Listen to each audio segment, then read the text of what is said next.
వాక్యమైన క్రీస్తు లేకుండా కలగలేదు. క్రీస్తు అనే మాట కనపడకుండా వాక్యములోనే ఓంకార స్వరూపంగా నా యేసు ఒక్కడే కనపడ్డాడు. పొట్టు చెప్పడం గట్టిగా, ఇంకా గట్టిగా.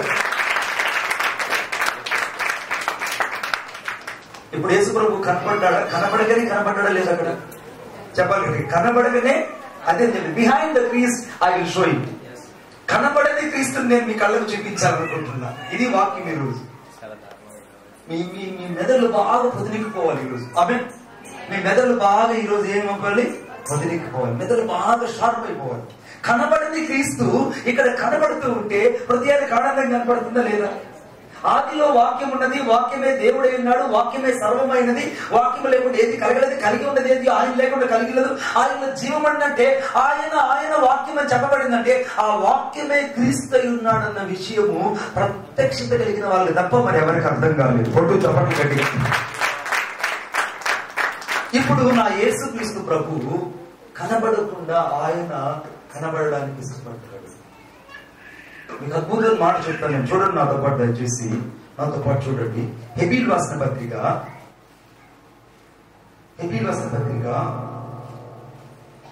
1వ అధ్యాయం 3వ వచనం. ఆయన దేవుని మహిమ యొక్క తేజస్సును ఆయన తత్వము యొక్క మూర్తిమంతత్వమునయుండి తన మహత్తు గల మాట చేత, యేసు అనగా తన మహత్తు కలిగిన మాట చేత సమస్తమును నిర్వహించుచు పాపముల విషయములలో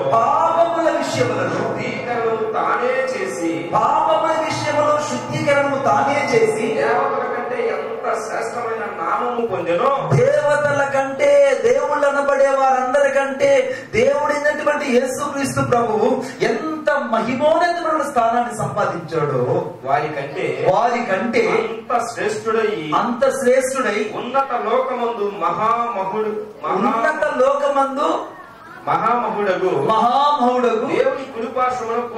దేవుని కుడిపార్శ్వం మీద కూర్చుని ఉన్నాడు. ఆమేన్. యేసు ప్రభులు ఏమేమి దాగున్నాయి? ఏమున్నాయి? మహత్తు కలిగిన మాట ఉంది. ఇప్పుడు ఆయన యేసు ప్రభుని రాశారు. అక్కడ బైబిల్ చోట్ల రాశారా? ఎక్కడన్నా రాశారా? వచనంలో దాగి ఉన్న క్రీస్తుని చూపించాలనుకున్నా. దాగి ఉన్న క్రీస్తును నువ్వు కనుగొంటే ఒక కొత్త రెవల్యూషన్ నీలో స్టార్ట్ అవుతుంది. ఆమేన్. ఇప్పుడు అక్కడెక్కడైనా తన మహత్తు కలిగిన మాట చేత నేను ఒకసారి తన మహత్తు కలిగిన మాట చేత నేను చదువుతున్నాను చూడండి. తన మహత్తు కలిగిన మాట చేత సమస్తం నిర్వహించేది ఎవరంటే యేసుక్రీస్తు. అంటే సూర్యుడు ఉదయంగా 5:30కి స్టార్ట్ అవ్వాలి, 6 గంటలకు అస్తమించాలి. ఎవరు నిర్వహిస్తున్నారు? యేసుక్రీస్తు ప్రభు. చెప్పాలి గడిగా. చంద్రుడు సరిగ్గా 6:30 ఉదయం ఆయన అలాగే ఉద్భవించాలి. తిరిగి రాత్రి వాళ్ళ వేకువజామున 5:30 అంతా ఆయన అస్తమించాలంటే ఎవరు నిర్వహిస్తున్నారు? ఉదయం నక్షత్రాలు ఏకం కూడా పాడేది ఎవరు నిర్వహిస్తున్నారు? అని. గాలిలో ఇంత తేమ ఉండాలని నిర్వహించేది ఎవరు? ఊపిరి ఇంత విడువగా మనుషులకు జీవాత్మ కలుగుతున్నటువంటి ఊపిరి సమపాలలో ఉండడానికి కారణం ఏంటి? మీకు అర్థమైనట్టు చెప్పాను. ఇప్పుడు ఆక్సిజన్ హాస్పిటల్స్ పెట్టారు. అదే కాళ్ళు రూపించారంటే కుర్చీలు కూర్చొని మీ కాళ్ళు రూపంలో శైతాన్ చేసే పర్లేదు. ఇప్పుడు బాగా గమనించండి. ఇప్పుడు అక్కడ ఎక్కడుందో బాగా గమనించండి. Thank you Jesus. హెబ్రీయుల పత్రికలో 1వ అధ్యాయం 3వ వచనంలో నేను చెప్తున్నాను కదా, అక్కడ ఊపిరి గురించి చెప్తున్నా. హాస్పిటల్కి వెళ్ళారు. హాస్పిటల్లో ఆక్సిజన్ తక్కువైంది ఒక బ్రదర్కి. ఆక్సిజన్ అక్కడ సిలిండర్ ఉంది. ఆక్సిజన్ తక్కువ అవుతేనే మాస్క్ పెడతారు. రమేష్ పడుకున్నట్టుగా మాస్క్ ఒకటి పెట్టి ఆ మాస్క్ నుంచి ఆక్సిజన్ లోపల పంపిస్తుంటారు. ఇప్పుడు ఆక్సిజన్ ఉండాలి కదా సిలిండర్ అని నేను ఎక్కువ తిప్పేశాను అనుకో, ఇక్కడ మనిషి ఉంటాడా? చెప్పాలి ఉంటాడా? ఏమైపోతుంది? ఎక్కువ ఆక్సిజన్ లేకనే కదా నేను మాస్క్ పెట్టాను. ఏమన్నది? 2 పాయింట్లు పెంచితే ఏమవుతుంది? ఏమవుతుంది? చచ్చిపోతాడు. చెప్పండి గట్టిగా. చచ్చిపోతాడు. ఆక్సిజన్ పెంచితే ఏమైపోతాడు? ఒకవేళ వీడికి తక్కువ అని చెప్పి తగ్గించాడు అనుకోండి, అప్పుడు ఏమైపోతాడు? చెప్పండి. అప్పుడు కూడా చచ్చిపోతాడు. వీడికి ఎక్కువ పెంచినా చచ్చిపోతాడు, తక్కువ పెంచుతాడు. సమపాలనలో నిర్వహించేది ఎవరంటే నా యేసుక్రీస్తు ప్రభు. ఆమేన్. వీడికి ఇంత ఆక్సిజన్ ఉంటేనే వీడికి 72 సార్లు 73 సార్లు గుండు కొట్టుకుంటుందని ఆయన ఉశ్వాస నిశ్వాసలు ఊపిరి విడవగా నరుల్లోకి జీవాత్మ వచ్చింది. ఆ జీవాత్మ సమస్తను నిర్వహిస్తుంది. ఆ నిర్వహించేది ఎవరంటే మర్మమైన క్రీస్తు కనబడకుండా సమస్తాన్ని నిర్వహిస్తున్నాడు. ఒప్పుకుందని మాత్రం చెప్పకూడతారు. దేవదూతల కంటే ఎంత శ్రేష్టమైన నామం కలిగి ఉన్నాడు, వారికంటే అంత శ్రేష్ఠుడై ఉన్నత లోకమందు మహామహుడకు దేవుని ఇప్పుడు పార్శ్వం మీద ఆసీనుడై ఉన్న దేవుడు ఎవరంటే యేసుక్రీస్తు ప్రభు. ఇప్పుడు కనబడని క్రీస్తు అక్కడ కనబడుతున్నాడా లేదా చెప్పండి. ఇప్పుడు ఆ వాక్యంలో ఎక్కడైనా యేసు అనే మాట కనబడిందా మీకు? అది చెప్పడానికి ఇక్కడ ఉన్నా. ఎక్కడైనా కనబడిందా?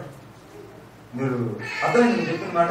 కనబడని రహస్యమైన క్రీస్తు, మర్మమైన క్రీస్తు కనబడినప్పుడు నీ హృదయంలో ఆనందం ఉప్పొంగుతుంది. అమ్మో, నా దేవుడు ఇక్కడ కనబడకనే ఇన్ని కార్యాలు చేస్తున్నాడా? చూడండి ఒకసారి నాతో పాటు చూడు. నా బైబిల్ ఏం చెప్తుందో చూస్తాను. నా బైబిల్ ఏం చెప్తుందో నేను చూస్తున్నాను. చూడండి నాతో పాటు. Thank you Jesus. 2వ కొరింథీయులకు రాసిన పత్రిక 4వ అధ్యాయం 4వ వచనం. 2వ కొరింథీయులకు రాసిన పత్రిక 4వ అధ్యాయం 4వ వచనం. 4వ అధ్యాయం 4వ వచనం. దేవుని స్వరూపైన క్రీస్తు మహిమ కనపరుచు సువార్త ప్రకాశము వారికి సువార్త ప్రకాశము. ఈ సువార్త ప్రకాశము, సువార్త అనేది ఎవరంటే యేసుక్రీస్తు ప్రభు. ఆమేన్. సువార్త అంటే ఎవరండి? చెప్పాలి. సువార్త అంటే ఎవరు? యేసుక్రీస్తు. అంటే క్రీస్తు యొక్క సువార్త మహిమ ఈ భూలోకములో ఉన్న వారికి ప్రకటించడానికి మనం వెళ్తున్నప్పుడు, ఈ యుగ సంబంధమైన దేవత వారి మననేతలు గుడితనం కలిగి చేసినప్పుడు, దేవుడి అంధకారములో నుండి వెలుగు ప్రకాశించును గాక అని పలికిన దేవుడు తన మహిమను గురించిన జ్ఞానము యేసుక్రీస్తునందు వెల్లడపరచుటకు మన హృదయములో తెలియకుండా ప్రకాశించాడు. ఒకటి చెప్పండి గట్టి. మీకు అర్థమైనది చెప్తాను. ఈ వాక్యం చదివారు, చప్పట్లు పడుతున్నారు. పట్టుకుంటూ కొద్ది ఏమంటారు చూడాలి. ఇప్పుడు నేను మీ క్లారిటీకి చెప్తాను. ఇప్పుడు మనిషి ఉన్నాడు ఇక్కడ. షయాన్ బాగున్నాడు. షయాన్. ఇప్పుడు ఈ షయాను అంధకారంలో ఉన్నాడు. ఇది ఈ పక్కంతా అంధకారం ఉంది. ఇప్పుడు అంధకారంలో ఈ మనుషుల దగ్గరికి ఒక వెలుగు కావాలి. ఆ వెలుగు పేరు ఇక్కడ రాయబడలేదు. కానీ ఆ వెలుగు క్రీస్తు మాత్రం ఎవరికి తెలుస్తుందంటే వెలిగించబడిన వాడికి మాత్రమే తెలుస్తుంది. ఆమె చీకట్లో ఉన్న ఇంట్లో లైట్ వేస్తే లైట్ అని గుర్తుపడతాడా? చీకటి అని గుర్తుపడతాడు. ఇప్పుడు పాపి అయిన ఈ మనుషుల్లో అంధకార సంబంధమైనటువంటి ఈ హృదయంలోనికి వెలుగు ప్రకాశించునుగాక అని పలికిన దేవుడు ఆ వెలుగు ఎక్కడ ప్రకాశించిందంటే ఈడు హృదయంలో ప్రకాశించింది. ఆమేన్ చెప్పండి గట్టిగా. ఇప్పుడు దేవుని యొక్క మహిమ, దేవుని యొక్క జ్ఞానము ఈ హృదయంలో ప్రకాశించడం ద్వారా ఇప్పుడు ఈ హృదయం వెలిగించబడిందా, చీకటి అయిపోయిందో చెప్పండి. ఇప్పుడు దేవుడు ఆదిలో అంటే ఆదికాండం 1వ అధ్యాయంలో వెలుగు కలుగును గాక అన్నది దేవుడు లోకమును గురించి అనుకుంటున్నారు చాలా మంది. లోకములో వెలుగును గాకంటే అది కంటికి కనబడే వెలుగు. ఇంకొక వెలుగు ఉంది. ఆ వెలుగు కనబడని క్రీస్తు ఉన్నాడు. కొట్టు చెప్పండి. వెలుగు కలుగును గాక అని అన్నాడంటే ఆ వెలుగు గురించి కాదు అక్కడ చెప్పింది. ఇంకొక వెలుగు ఒకటి వస్తుంది. ఆ వెలుగు సమస్త మనుషులకు, గుడ్డితనంలో ఉన్న మనుషులకు వెలుగునిస్తుంది. చీకట్లో ఉన్న మనుషులు వెలిగించబడతారు. వారు దేవుని జ్ఞానముతో నింపబడతారు. దేవుని ప్రకాశమానమైన సువార్త చేత వారు వెలిగించబడతారు. ఆ సువార్త మనుషుల్ని సర్వసత్యం నడిపిస్తుంది. వారు సర్వసత్యమైన క్రీస్తు యొద్దకు వస్తారు. వారు రావాలంటే అంధకారంలో ఉన్న మనుషులు ఆ వెలుగైన క్రీస్తు యొద్దకు వచ్చినప్పుడు వారు వెలిగించబడతారు. వారి హృదయం ప్రకాశించబడుతుంది. వారి జ్ఞానంతో నింపబడతారు. వారి యుగ సంబంధమైన దేవత యొక్క మనోనేత్రాల యొక్క గుడ్డితనం నుంచి బయటకు వచ్చి క్రీస్తు కొరకు ప్రకాశిస్తారని దేవుడు పలికిన మాట ఈ మట్టి మనుషుల గురించి. ఇప్పుడు కలుగును గాక, వెలుగు కలుగును గాక అంటే ఆ వెలుగు అంటే మీరు ఈ వెలుగు అనుకుంటున్నారు. కానీ కనబడని క్రీస్తు అక్కడ వెలుగు ఉన్నాడన్న విషయము ఒక తండ్రికే ఆ రోజు అర్థమైంది. కొట్టు చెప్పట్లు గట్టిగా. ఇప్పుడు ఆ వెలుగు ఇప్పుడు ఎక్కడుంది? నా హృదయంలో ప్రకాశించింది, మన హృదయంలో ప్రకాశించింది, నీ హృదయంలో ప్రకాశించింది. ఇప్పుడు ఇక్కడ వెలుగని పలుకుతున్నామా, క్రీస్తుని పలుకుతున్నామా? వెలుగు పలుకు. కానీ వెలుగులో ఎవరు దాగున్నారు? అది మర్మం చెప్పడానికి. ఇప్పుడు వెలుగులో ఎవరు దాగున్నారు బిడ్డ? క్రీస్తు దాగున్నాడు. ఇప్పుడు క్రీస్తు ఇప్పుడు ప్రకాశిస్తున్నాడు. ఈ ప్రకాశిస్తున్న క్రీస్తు మనుషులకు ఏమై ఉన్నాడో ఒకసారి చూద్దాం. నాతో పాటు చూడండి. నాతో పాటు అక్కడ దేవుడు పలికాడు. దేవుని యొక్క మహిమను గురించిన జ్ఞానము క్రీస్తునందు వెల్లడపరచుటకు మా హృదయములలో ప్రకాశించింది. ఇప్పుడు ఆ ప్రకాశించిన వెలుగే యేసుక్రీస్తు ప్రభు. ఆయన మాలో ప్రకాశించడమే కాదు. కొలస్సీయుల పత్రిక 1వ అధ్యాయం 15 వచ్చింది. కొలస్సీయులు రాసిన పత్రిక 1వ అధ్యాయం 15 వచ్చింది. కొలస్సీ 1:15 నేనే చదువుతున్నాను చూడండి. ఆయన అదృశ్య దేవుని స్వరూపి అయి సర్వ సృష్టికి ఆది సంబూతుడై ఉన్నాడు. ఆయన యేసు ప్రభువు పేరు ఉన్నాడా? అక్కడ యేసు ప్రభువు పేరు కనబడుతుందా? ఏం రాయబడింది చెప్పండి. ఆది సంబూతుడై ఆయన ఆయన అది నాకు అది కావాలి. ఆయన అంటే ఎవరు ఇక్కడ? ఆయన అంటే ఎవరు? యేసుక్రీస్తు. చెప్పండి చెప్పాలి రెడీగా. ఇప్పుడు ఆయన అంటే ఎవరు? ఆయన పేరు ఎక్కడ రాశారా? ఇప్పుడు ఆయన అదృశ్య దేవుని స్వరూపి సర్వ సృష్టికి ఆదిలో ఉన్న సంభూతుడై ఉన్నాడు, ఆదికి సంభూతుడై ఉన్నాడు. ఎవరు అంటే ఈ ఆది సంభూతుడు యేసుక్రీస్తు ప్రభువే. ఇప్పుడు సర్వ సృష్టికి ఆది సంభూతుడు ఆకాశమందున్నవైనను భూమి యందున్నవైనను దృశ్యమైనవి గాని అదృశ్యమైనవి గాని సింహాసనలైన ప్రభుత్వాలైన ప్రధానులైన అధికారులైన సర్వము యేసుక్రీస్తునందే సృజించబడ్డాయి. ఆయన యందు సృజించబడ్డాయి. ఆయన అనే మాటతో ముగించాడు మళ్ళీ. ఆమె అక్కడ ఆయన ఇక్కడ ఆయన. ఎవరు ఈయన? కనబడని క్రీస్తు అక్కడ కనబడుతున్నాడు. ఆమె చెప్పండి. ఇప్పుడు పక్కన చెప్దాం. ఈ వాక్యం నా కోసమే, ఈ వాక్యం నా కోసమే, ఈ వాక్యం నా కోసమే. చెప్పాలి చెప్ప ఫాస్ట్ పెట్టుకోవడానికి. ఈ వాక్యం నా కోసమే, నా కోసమే, నా కోసమే, ఇది నా కోసమే, నా కోసమే, ఇది నా కోసమే, నా కోసమే, ఈ వాక్యమంతా నా కోసమే. వాక్యం అంటే ఎవరి కోసం? ఇప్పుడు ఆయన అనే మాటలు ఎవరున్నారు? అదృశ్య దేవుని స్వరూపులు ఎవరున్నారు? సర్వసృష్టికి ఆది సంబూతులు ఎవరున్నారు? సర్వము ఎవరిలో ఉన్నది? సర్వం ఎవరిలో ఇముడున్నది? ఇముడున్న క్రీస్తు ఎక్కడ కనపడుతున్నాడు? వాక్యంలో కనపడుతుంది. ఆమేన్. మీకు అర్థమైందా? అర్థమైందా? సరే చెప్పండి. హల్లెలూయా చెప్పండి. ఒకసారి ఇంకా హల్లెలూయా చెప్పండి. ఒక ఆయన నా దగ్గరకు వచ్చి అన్నాడు, మణిబాబు గారు ఏందండి పొద్దాకు అల్లెలు చెప్తారు, అల్లెలు చెప్తారు. నేను అన్నాను, అల్లెలు నా మాట ప్రకటన 19వ అధ్యాయం ఉంది, అక్కడ అల్లెలు అనే పదాన్ని తీసేసి అప్పుడు నేను ఆపేస్తానని చెప్పి. నువ్వు ఆదిగా అక్కడ ఉంది కదా, ఇక్కడ 19వ అధ్యాయంలో వారి దేవుని స్తుతించినట్టు హల్లెలూయా అని స్తోత్రం చేస్తున్నాడు. అల్లెలు పదం అక్కడ తీసేసి 19వ అధ్యాయంలో అప్పుడు నేను మాట్లాడతాను. కొరింథీ పత్రిక అక్కడ 15వ అధ్యాయంలో మరణార్థాన్ని రాయబడింది. మరణార్థం పదాన్ని పెరిగి నేను ఆపేస్తాను. దేవుని స్తుతిస్తే నీకు వచ్చిన భోగాలు ఉంటాడు ఆయన. అలా చెప్తా మనం గట్టిగా గట్టిగా.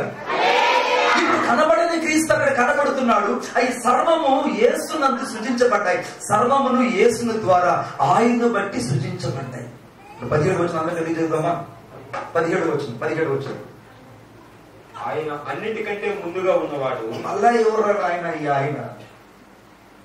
ఆయన అన్నిటికంటే ముందుగా ఉన్నవాడు, ఆయనే సమస్తమునకు ఆధారభూతుడు, సంఘమనే శరీరానికి ఆయనే శిరస్సు. ఫోటో చెప్పట్లో ఈ సంఘానికి కూడా ఆయనే శిరస్సు. ఇప్పుడు ఆయన అనే పదములో ఎవరు దాగున్నారు? కనబడని క్రీస్తు అక్కడ, సర్వ సృష్టికి ఆధారభూతుడుగా యేసు ప్రభు అక్కడ దాగి ఉన్నాడు. సర్వము ఇమిడి ఉన్న క్రీస్తు అక్కడ దాగి ఉన్నాడు. అంతకంటే ఎక్కువగా యేసు లేని చోట ఏది లేదు. ఇప్పుడు యేసు ప్రభు లేని చోట లేదు. సింహాసనాలైనా రా, ఏ ప్రభుత్వానికి వెళ్దామో, ఏ గవర్నమెంట్కి వెళ్దామో, మారిన ప్రభుత్వమైన కూటమి ప్రభుత్వమైన ఏ ప్రభుత్వమైనా, ప్రభుత్వాలైన సింహాసనాలైన వ్యక్తులైన అధికారులైన అవి రాజ్యాలైన ప్రభుత్వాలైన సమస్తము యేసు మూలంగా కలిగినది. కలిగి ఉన్నది ఏది యేసు లేకుండా కలగలేదు. ఆయనలో జీవం ఉండదు. ఆ జీవం మనుషులకు వెలిగే ఉంది. ఇప్పుడు ఆ జీవం సర్వ సృష్టికి ఆధారభూతులైనాడు. ఆ ఆధారభూతులు ఇప్పుడు నా సంఘాన్ని గుడి శిరస్సు ఉన్నాడు. కొట్టు చెప్పట్లు. యేసుక్రీస్తు ప్రభు ఆయన మనలో ఉన్నాడు. ఇప్పుడు ఆయన అక్కడ పేరు చెప్పకనే మనకు కనపడ్డా కనపడలేదా? చెప్పాలి గట్టి. మొదటికి ఎక్కడ కనపడ్డాడు? తండ్రిలో కుమారుడు తండ్రి కనపడ్డాడు. రెండోది ఎక్కడ కనపడ్డాడు? ఆయన వాక్యములో కనపడ్డాడు. ఎక్కడ కనపడ్డాడు? మీరు సాగుపడతారు. మీరు వాక్యంలో కనపడ్డాడు. ఎక్కడ కనపడ్డాడు? దేవుడు వాక్యం అనే పదం ఎక్కడ ఎత్తుకున్న యేసు ప్రభు అక్కడ కనపడుతూ వచ్చాడు. మూడోది ఎక్కడ కనపడ్డాడు? ఆయన ఎక్కడ కనపడ్డాడు? ఆయన సంఘం అంటారు. మధ్యాహ్నం పెట్టాడు పువ్వు. సర్వములో కనపడ్డాడు. మధ్యాహ్నం సంగతి ఎదురు చేసినట్టు సరిపోతుంది. ఇప్పుడు సర్వములో యేసు ప్రభు కనపడ్డాడు. ఆమె చెప్పండి గట్టిగా. సర్వములు అంటే ఈ గాలిలో నాకు యేసు ప్రభువే కనపడుతున్నాడు. ఎందుకు కనబడుతున్నాడు? ఊపిరి ఆయన విడువగా నరులకు జీవము కలుగుతున్నది. ఆమె ఇప్పుడు ఊపిరి నేను చెప్ప కొంచెం అది ఊపిరి ఎక్కువ పిలిచాడు అనుకో, ఒక్కడు చీమలో తెచ్చిపోతాడు. నేను కూడా ఆయన ఒకవేళ ఊపిరి ఎక్కువ ఊదాడు అనుకో, ఉక్కులు బిక్కిరే సరిపోతాడు. ఆయన విశ్వాస నిశ్వాస వలనే మనుషులకు జీవం భూమి మీద కలుగుతూ ఉన్నది. ఆమేన్. యేసు లేకుండా ఏది కూడా భూమి మీద ఉండదు. సమస్తం నిర్వహించేది ఎవరు? చెప్పాలి. సమస్తం నిర్వహించేది ఎవరు? యేసు. సమస్త ఈ కట్టలన్నీ తీసేది, అంటే పక్కన కలిపేది. రాత్రి పూటైతే కట్టలను మొత్తం తీసేది. తెలుగు తిరిగి మా కట్టలను అది పక్క తెలుగు ఏమా ఈయన కట్టలు ఓపుంటే తమ్మి ఆ కట్టలు కుదురుపా.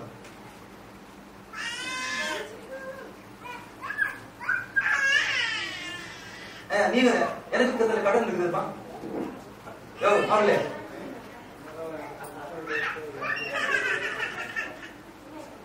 ఇది కట్టలు గాలి లేప్ప.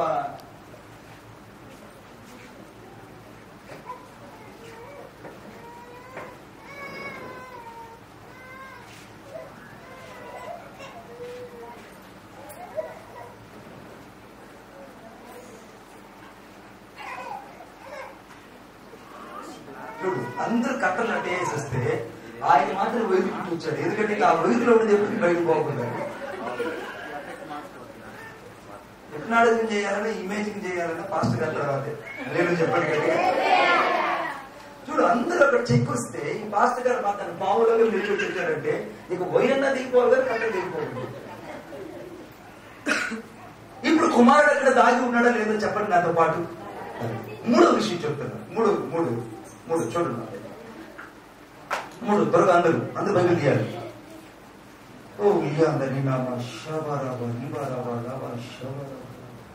యోహాను రాసినటువంటి సువార్త 10వ అధ్యాయము 30వ వచనం.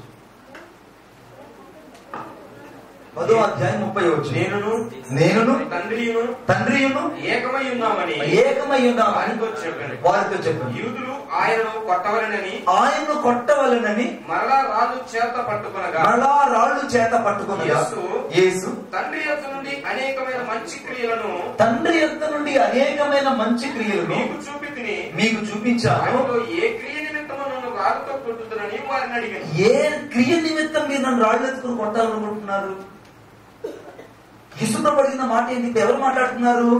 యేసుప్రభు మాట్లాడుతున్నాడు. కుమారుడైన యేసుప్రభు మాట్లాడుతున్నాడు. నేను నా తండ్రిని చూపించాను, నేను తండ్రి ఏకమై ఉన్నాము. తండ్రి మాట్లాడితే నేను మాట్లాడినట్టే, నేను మాట్లాడితే తండ్రి మాట్లాడినట్టే. తండ్రి నన్ను పంపించాడు, అందుకే నన్ను ఇప్పుడు దేవుని కుమారుడు అన్నారు. ఒకటి చెప్పండి గట్టిగా. ఇప్పుడు ఏమన్నారు? భూమి ఏమన్నారు? చూద్దాం అసలు ఇప్పుడు ఏమన్నారు? ఆయన అందరూ ఏమన్నారు? దేవుని కుమారుడు. ఇప్పుడు దేవుని కుమారుడులో యేసు ప్రభు కనపడ్డా లేదా చెప్పండి. దేవుని కుమారుడులో తండ్రి కనపడ్డా లేదా చెప్పండి. ఇప్పుడు ఇద్దరు అక్కడ ఒకటే ఉన్నారా లేదా? ఉన్నారు. ఎలా ఉన్నారు? యోహాను రాసినటువంటి పత్రిక మీరు బైబిల్ తీరు చదవరు చెప్పేస్తున్నా. 4వ అధ్యాయము మొదటి యోహాను రాసిన పత్రిక 4వ అధ్యాయం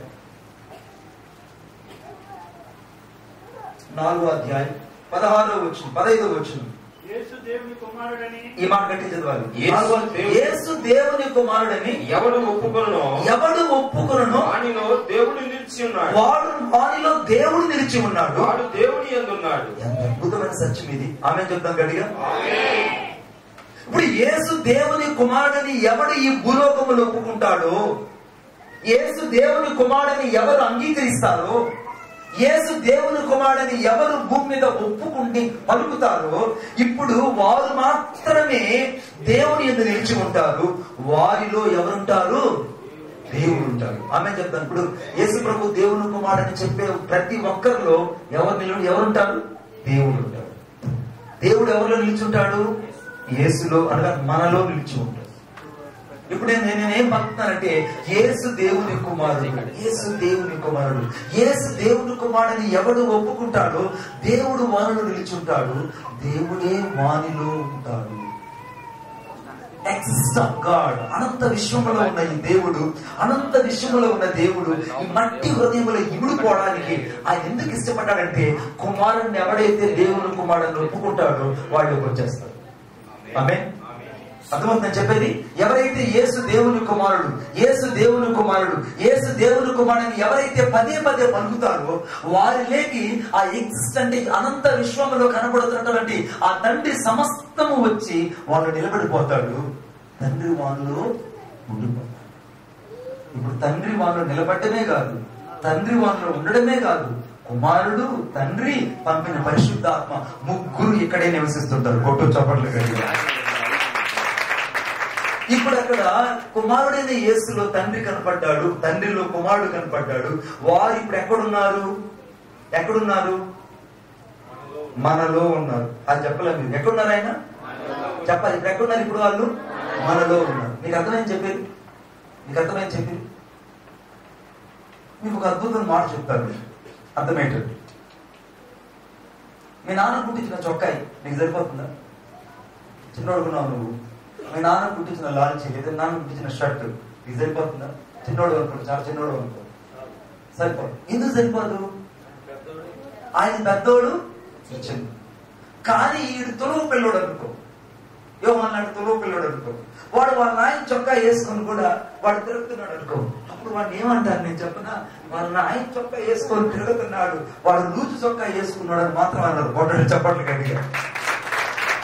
అంటే వాడు తండ్రిలో వాడు లోపలికి వెళ్ళిపోవడానికి ఇష్టపడ్డాడు. ఇప్పుడు తండ్రి రూపాన్ని వాడు ధరించుకుని ఉన్నాడు. కాబట్టి వాడు పెట్టిన పేరేంటంటే యోహాను అని పిలవరు, వాళ్ళ నాన్న చొక్కా వేసుకొని ఉన్నాడు. ఇప్పుడు తండ్రి అయినటువంటి యేసుక్రీస్తు ప్రభులో ఉన్నాడు, యేసుక్రీస్తు ప్రభు తండ్రిలో ఉన్నాడు. వీరిద్దరూ ఒకటే ఉన్నారు. ఎవరైతే వీళ్ళని అంగీకరిస్తారో వాళ్ళలో దేవుడు ఉంటాడు, దేవుడు వాళ్ళు నిలబడి ఉంటారు. ఇప్పుడు నేను ఎవరిని ధరించుకుని ఉన్నాను? యేసును ధరించుకున్నాను. యేసు అనే నామం ఒక్కటి నేను పలికితే చాలు, తండ్రి నా లోపలికి వచ్చేస్తాడు. తండ్రి చేత పంపించబడ్డ పరిశుద్ధాత్మ దేవుడు నాలోకి వచ్చేస్తాడు. ఇప్పుడు త్రియేక దేవుడు ఇప్పుడు ఎక్కడుంటారు? నాలో ఉంటాడు. అందుకే మీకు ఆరంభంలో చెప్పా, రక్తము, ఆత్మ, నీళ్లు. రక్తము, ఆత్మ, నీళ్లు. ఆత్మ అయినటువంటి తండ్రి ఇప్పుడు మనుషుల్లోకి వచ్చేసాడు. రక్తమైన క్రీస్తు ఇప్పుడు మనుషుల్లోకి వచ్చేసాడు.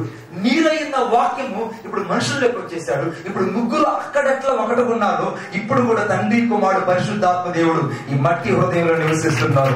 చెప్పండి. ఇప్పుడు కనబడిన క్రీస్తు ఇప్పుడు ఈ కుమారుడైన యేసులో కనబడి ఇప్పుడు ఎవరిలో ఉన్నాడంటే నాలో ఉన్నాడు. చేద్దాం పక్కన వాళ్ళకి.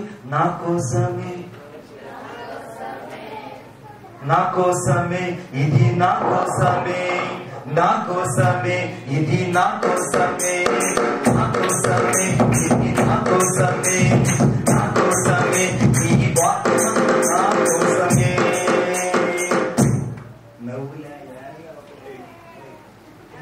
తిన్నారుగా? తిన్నా? ఎవరు తినలా?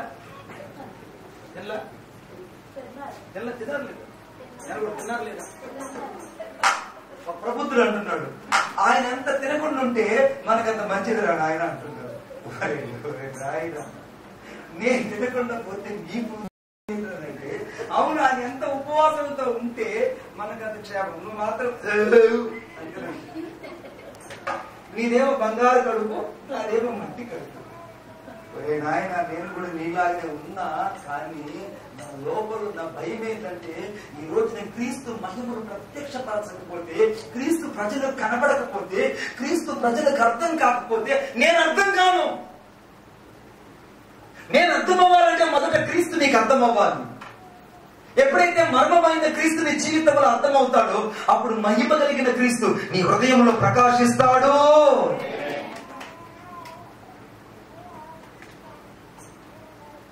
చూడండి అర్థం. ఇంకోటి అందరూ బైబిల్లోకి వెళ్తామా? యోహాను రాసినటువంటి సువార్త కనబడిన క్రీస్తు ఎక్కడ కనపడ్డాడో చూపిస్తారు. యోహాను రాసిన సువార్త 1వ అధ్యాయము 29వ వచనం. 1వ అధ్యాయం 29వ వచనం. మరునాడు యోహాను యేసు తన యొద్దకు రాగా చూచి చూచి ఇదిగో లోక పాపమును మోసుకొని పోవు ఇదిగో లోక పాపమును మోసుకొని పోవు దేవుని గొర్రెపిల్ల. చాలు. ఇప్పుడు దేవుని గొర్రె పిల్ల అని అక్కడ చెప్పబడిందే గాని లోక పాపమును మోసుకొని పోతున్న క్రీస్తు అని చెప్పబడిందా? చెప్పాలి రాయ మీకు మొదటి చెప్పా కదా, మీ మెదడుకు బదులు పెడితే పిచ్చి పెట్టిపోతుందని చెప్పా. ఇప్పుడు మీకు ఏం రాయబడింది అక్కడ? ఏం రాయబడింది? లోక పాపమును మోసుకొని పోతున్న దేవుని గొర్రె పిల్ల. ఇప్పుడు ఈ దేవునికి ల్యాంబ్ ఆఫ్ గాడ్, దేవుని గొర్రె పిల్లలో క్రీస్తు దాగి ఉన్నాడు. దేవుని గొర్రె పిల్లలో క్రీస్తు దాగి ఉన్నాడు. ఈ గొర్రె పిల్ల ఎక్కడ కనపడింది? అనగా నిర్గమకాండము 14వ అధ్యాయంలో ఆ రాత్రి ఇశ్రాయేలు బయటకు వచ్చేటప్పుడు ఇశ్రాయేలుకి విడుదల కావాలంటే వారు ఒక పస్కా గొర్రె పిల్లను వధించారు. ప్రతి ఇంటికి ఒక గొర్రె పిల్ల వధించబడింది. ఆమేన్. ఒక ఇంట్లో గొర్రె పిల్ల వధించబడితే ఆ గొర్రె పిల్ల యొక్క మాంసాన్ని, గొర్రె పిల్ల యొక్క సమస్తాన్ని వాళ్ళు తిన్నారు. తిన్న తర్వాత ఆ రక్తాన్ని ఆ నిలువు కట్ట కమ్మీలకు, ఆ యొక్క కమ్మీలకు వారు పూసినప్పుడు సన్మానపు దూత ఇళ్లకు రాకుండా ఆపింది ఎవరంటే ఆ గొర్రె పిల్ల. ఆమేన్. ఇప్పుడు ఆ గొర్రె పిల్ల యొక్క రక్తము వారిని సన్మానపు దూత చేతుల నుంచి విడిపించింది. మీకు అద్భుతం మాట చెప్పిన, ఇశ్రాయేలు ఏమన్నా అక్కడ ఏమైనా మరమకళలు నేర్చుకున్నారా? 400 ఏళ్ళు ఐగుప్తు దేశంలో ఉన్నారు. ఒక్క రోజు కూడా ఏ ఒక్క ఐగుప్తుడు కూడా కత్తి ఎలా పట్టాలో కూడా చూపించలేదు. వారికి ఎలాగ రెస్లింగ్ చేయాలో కూడా చూపించలేదు. ఎలాగ మల్ల యుద్ధం చేయాలో కూడా చూపించింది. ఎందుకంటే వాళ్ళకున్న భయం ఏంటంటే వీళ్ళ బ్యాటిల్ ఫీల్డ్ లోకి తీసుకెళ్తే, ఆర్మీ బెటాలియన్ తీసుకెళ్తే వీళ్ళు ఎక్కడ కాపీ చేసి ఈ 25 లక్షల మంది మన మీద ఒక యుద్ధాన్ని రేపి వీళ్ళు రెవల్యూషన్ తీసుకొచ్చి వీళ్ళకి విప్లవకాలుగా మారిపోయి మనల్ని అంతం చేస్తారని ఒక్క ఐగుప్తీయుడు కూడా, ఈవెన్ ఒక చిన్న పిల్లోడు కూడా ఒక ఇశ్రాయేలుడికి కత్తి పట్టడం గాని, యుద్ధం నేర్పించడం గాని, అలాగే కుస్తీ పట్టడం గాని, ఒకవేళ మల్ల యుద్ధం గాని, ముష్టి యుద్ధం గాని ఏ ఒక్కటి నేర్పించలేదు. గోషాణ దేశంలో ఒక కట్టుబాటు ఉండేదట. ఆ కట్టుబాటు ఏంటంటే ఇక్కడ యుద్ధములు చేయరాదు, కత్తి పట్టరాదు, పోరాటాలు చేయకూడదు, ముష్టి యుద్ధాలు చేయకూడదు, మట్టిలో కొట్లాడకూడదు. ఎవడైనా కొట్లాడితే వాడు జైలు శిక్ష. ఎందుకు ఈ జైలు శిక్ష అని అంటే వీళ్ళకి యుద్ధం అనే పోరాటం ఎలా ఉంటుందో నేర్పిస్తే వీళ్ళు వీరుడైపోతారు. వీళ్ళు వీరుడైన తర్వాత మన మీదకే యుద్ధానికి వచ్చి మనల్నే లేకుండా చేస్తారని వాళ్ళకి ఒక్క రోజు కూడా ఆర్మీ అంటే ఏంటో కూడా చూపించకుండా వాళ్ళని బానిసలుగా చేశారు ఐగుప్తీయులు. ఆమేన్. అటువంటి బానిస లాంటి ఆ యొక్క ఇశ్రాయేలీయులు, బానిసలైనటువంటి ఇశ్రాయేళ్లు 400 ఏళ్ళు, ఒక తరం కాదు 4 తరాల పాటు యుద్ధం లేదు, కత్తి లేదు, రెస్లింగ్ లేదు, పోరాటం లేదు, ఇక కుస్తీ పట్టం లేదు, ఏమీ లేదు. వీళ్ళు ఒళ్ళులని ఎలా వెళ్ళిపోయినాయి? పిలుసు అయిపోయాయి. పిలుసు అంటే పోరాటాలు లేని హృదయాలు ఎలా ఉంటాయి? ఎలా ఉంటాయి? పిలుసుకుంటాయి. ముందుకు పట్ట వచ్చేసింది, వెనక నడ్డు వచ్చేసింది. పోరాటాలు లేని హృదయాలు అట్లే ఉంటాయి. ఈ పోరాటం లేని హృదయాలు ఎలా ఉంటాయంటే మీరు అపార్థం చేసుకోకండి, నేను చెప్పే మాట నానుడు మాట. ఈ పోరాటం లేని భక్తులు ఇలాగనే ఉంటాయి. ఈ పోరాటం లేని జీవితాలలో వీళ్ళు వెళ్ళకూడదని వాళ్ళు ఎవరు కూడా పోరాటాలు తీసుకురాలేదు. జరిగిన అద్భుతం అంటే ఇశ్రాయేల్ అందరూ భారీ శరీరాకారాలు అయిపోయినారు. అప్పటికి ఇశ్రాయేల్ అందరికి పొట్టలు ముందుకు వచ్చేసాయి. ఎందుకంటే వంగి వంగి వంగి బలు చేసేసి గూను వచ్చేసింది. వాళ్ళ శరీరం అంతా వికృతాకారంగా ఉండాలి. ఈ వికృతాకారమైన మనుషులు అంత పెద్ద సైన్యంతో పోరాడగలరు. వీళ్ళు చెప్పాలి, పోరాడగలుగుతారు బిడ్డ. కానీ యుద్ధమే తెలియని వాళ్ళ కోసం యుద్ధము చేయడానికి వచ్చినటువంటి ఒకే ఒక గొర్రె పిల్ల రక్తం చేతనే వాళ్ళ రాత్రి విడిపించబడ్డారు. ఆ కనబడని గొర్రె పిల్ల ఐగుప్తు దేశంలో కనబడినందున ఇశ్రాయేలుకి ఏ రీతిగా విడుదల కలిగిందో, లోక పాపమును మోసుకొని పోవు ఈ దేవుని గొర్రె పిల్లను క్రీస్తులో సమస్త మానవాళికి రక్షణ దాగి ఉన్నది. సమస్త మానవాళికి విడుదల కలిగి ఉన్నది. సమస్త మానవాళిని రక్షణలోకి తీసుకొచ్చే ఏకైక గొర్రె పిల్ల, పస్కా లాంటి గొర్రె పిల్ల, వధించబడిన గొర్రె పిల్ల, సిద్ధపరచబడిన గొర్రె పిల్ల, మనుషుల పాపాన్ని మోసుకున్న గొర్రె పిల్ల నా యేసుక్రీస్తు ప్రభు. He is the only Lamb of God. ఆయన మాత్రమే దేవుని గొర్రె పిల్ల ఇక్కడ కనపడ్డాడు. చూద్దామా ప్రకటన గ్రంథం 5వ అధ్యాయం. ప్రకటన గ్రంథం 5వ అధ్యాయం. ప్రకటన గ్రంథము 5వ అధ్యాయము 6వ వచనం. verse 6. మరియు సింహాసనములకును ఆ 4 జీవులకును పెద్దల మధ్యను వదిలింపబడినట్లు గొర్రె పిల్ల నిలిచి ఉండటం చూడు. కొట్టాడు చప్పట్లు కట్టి.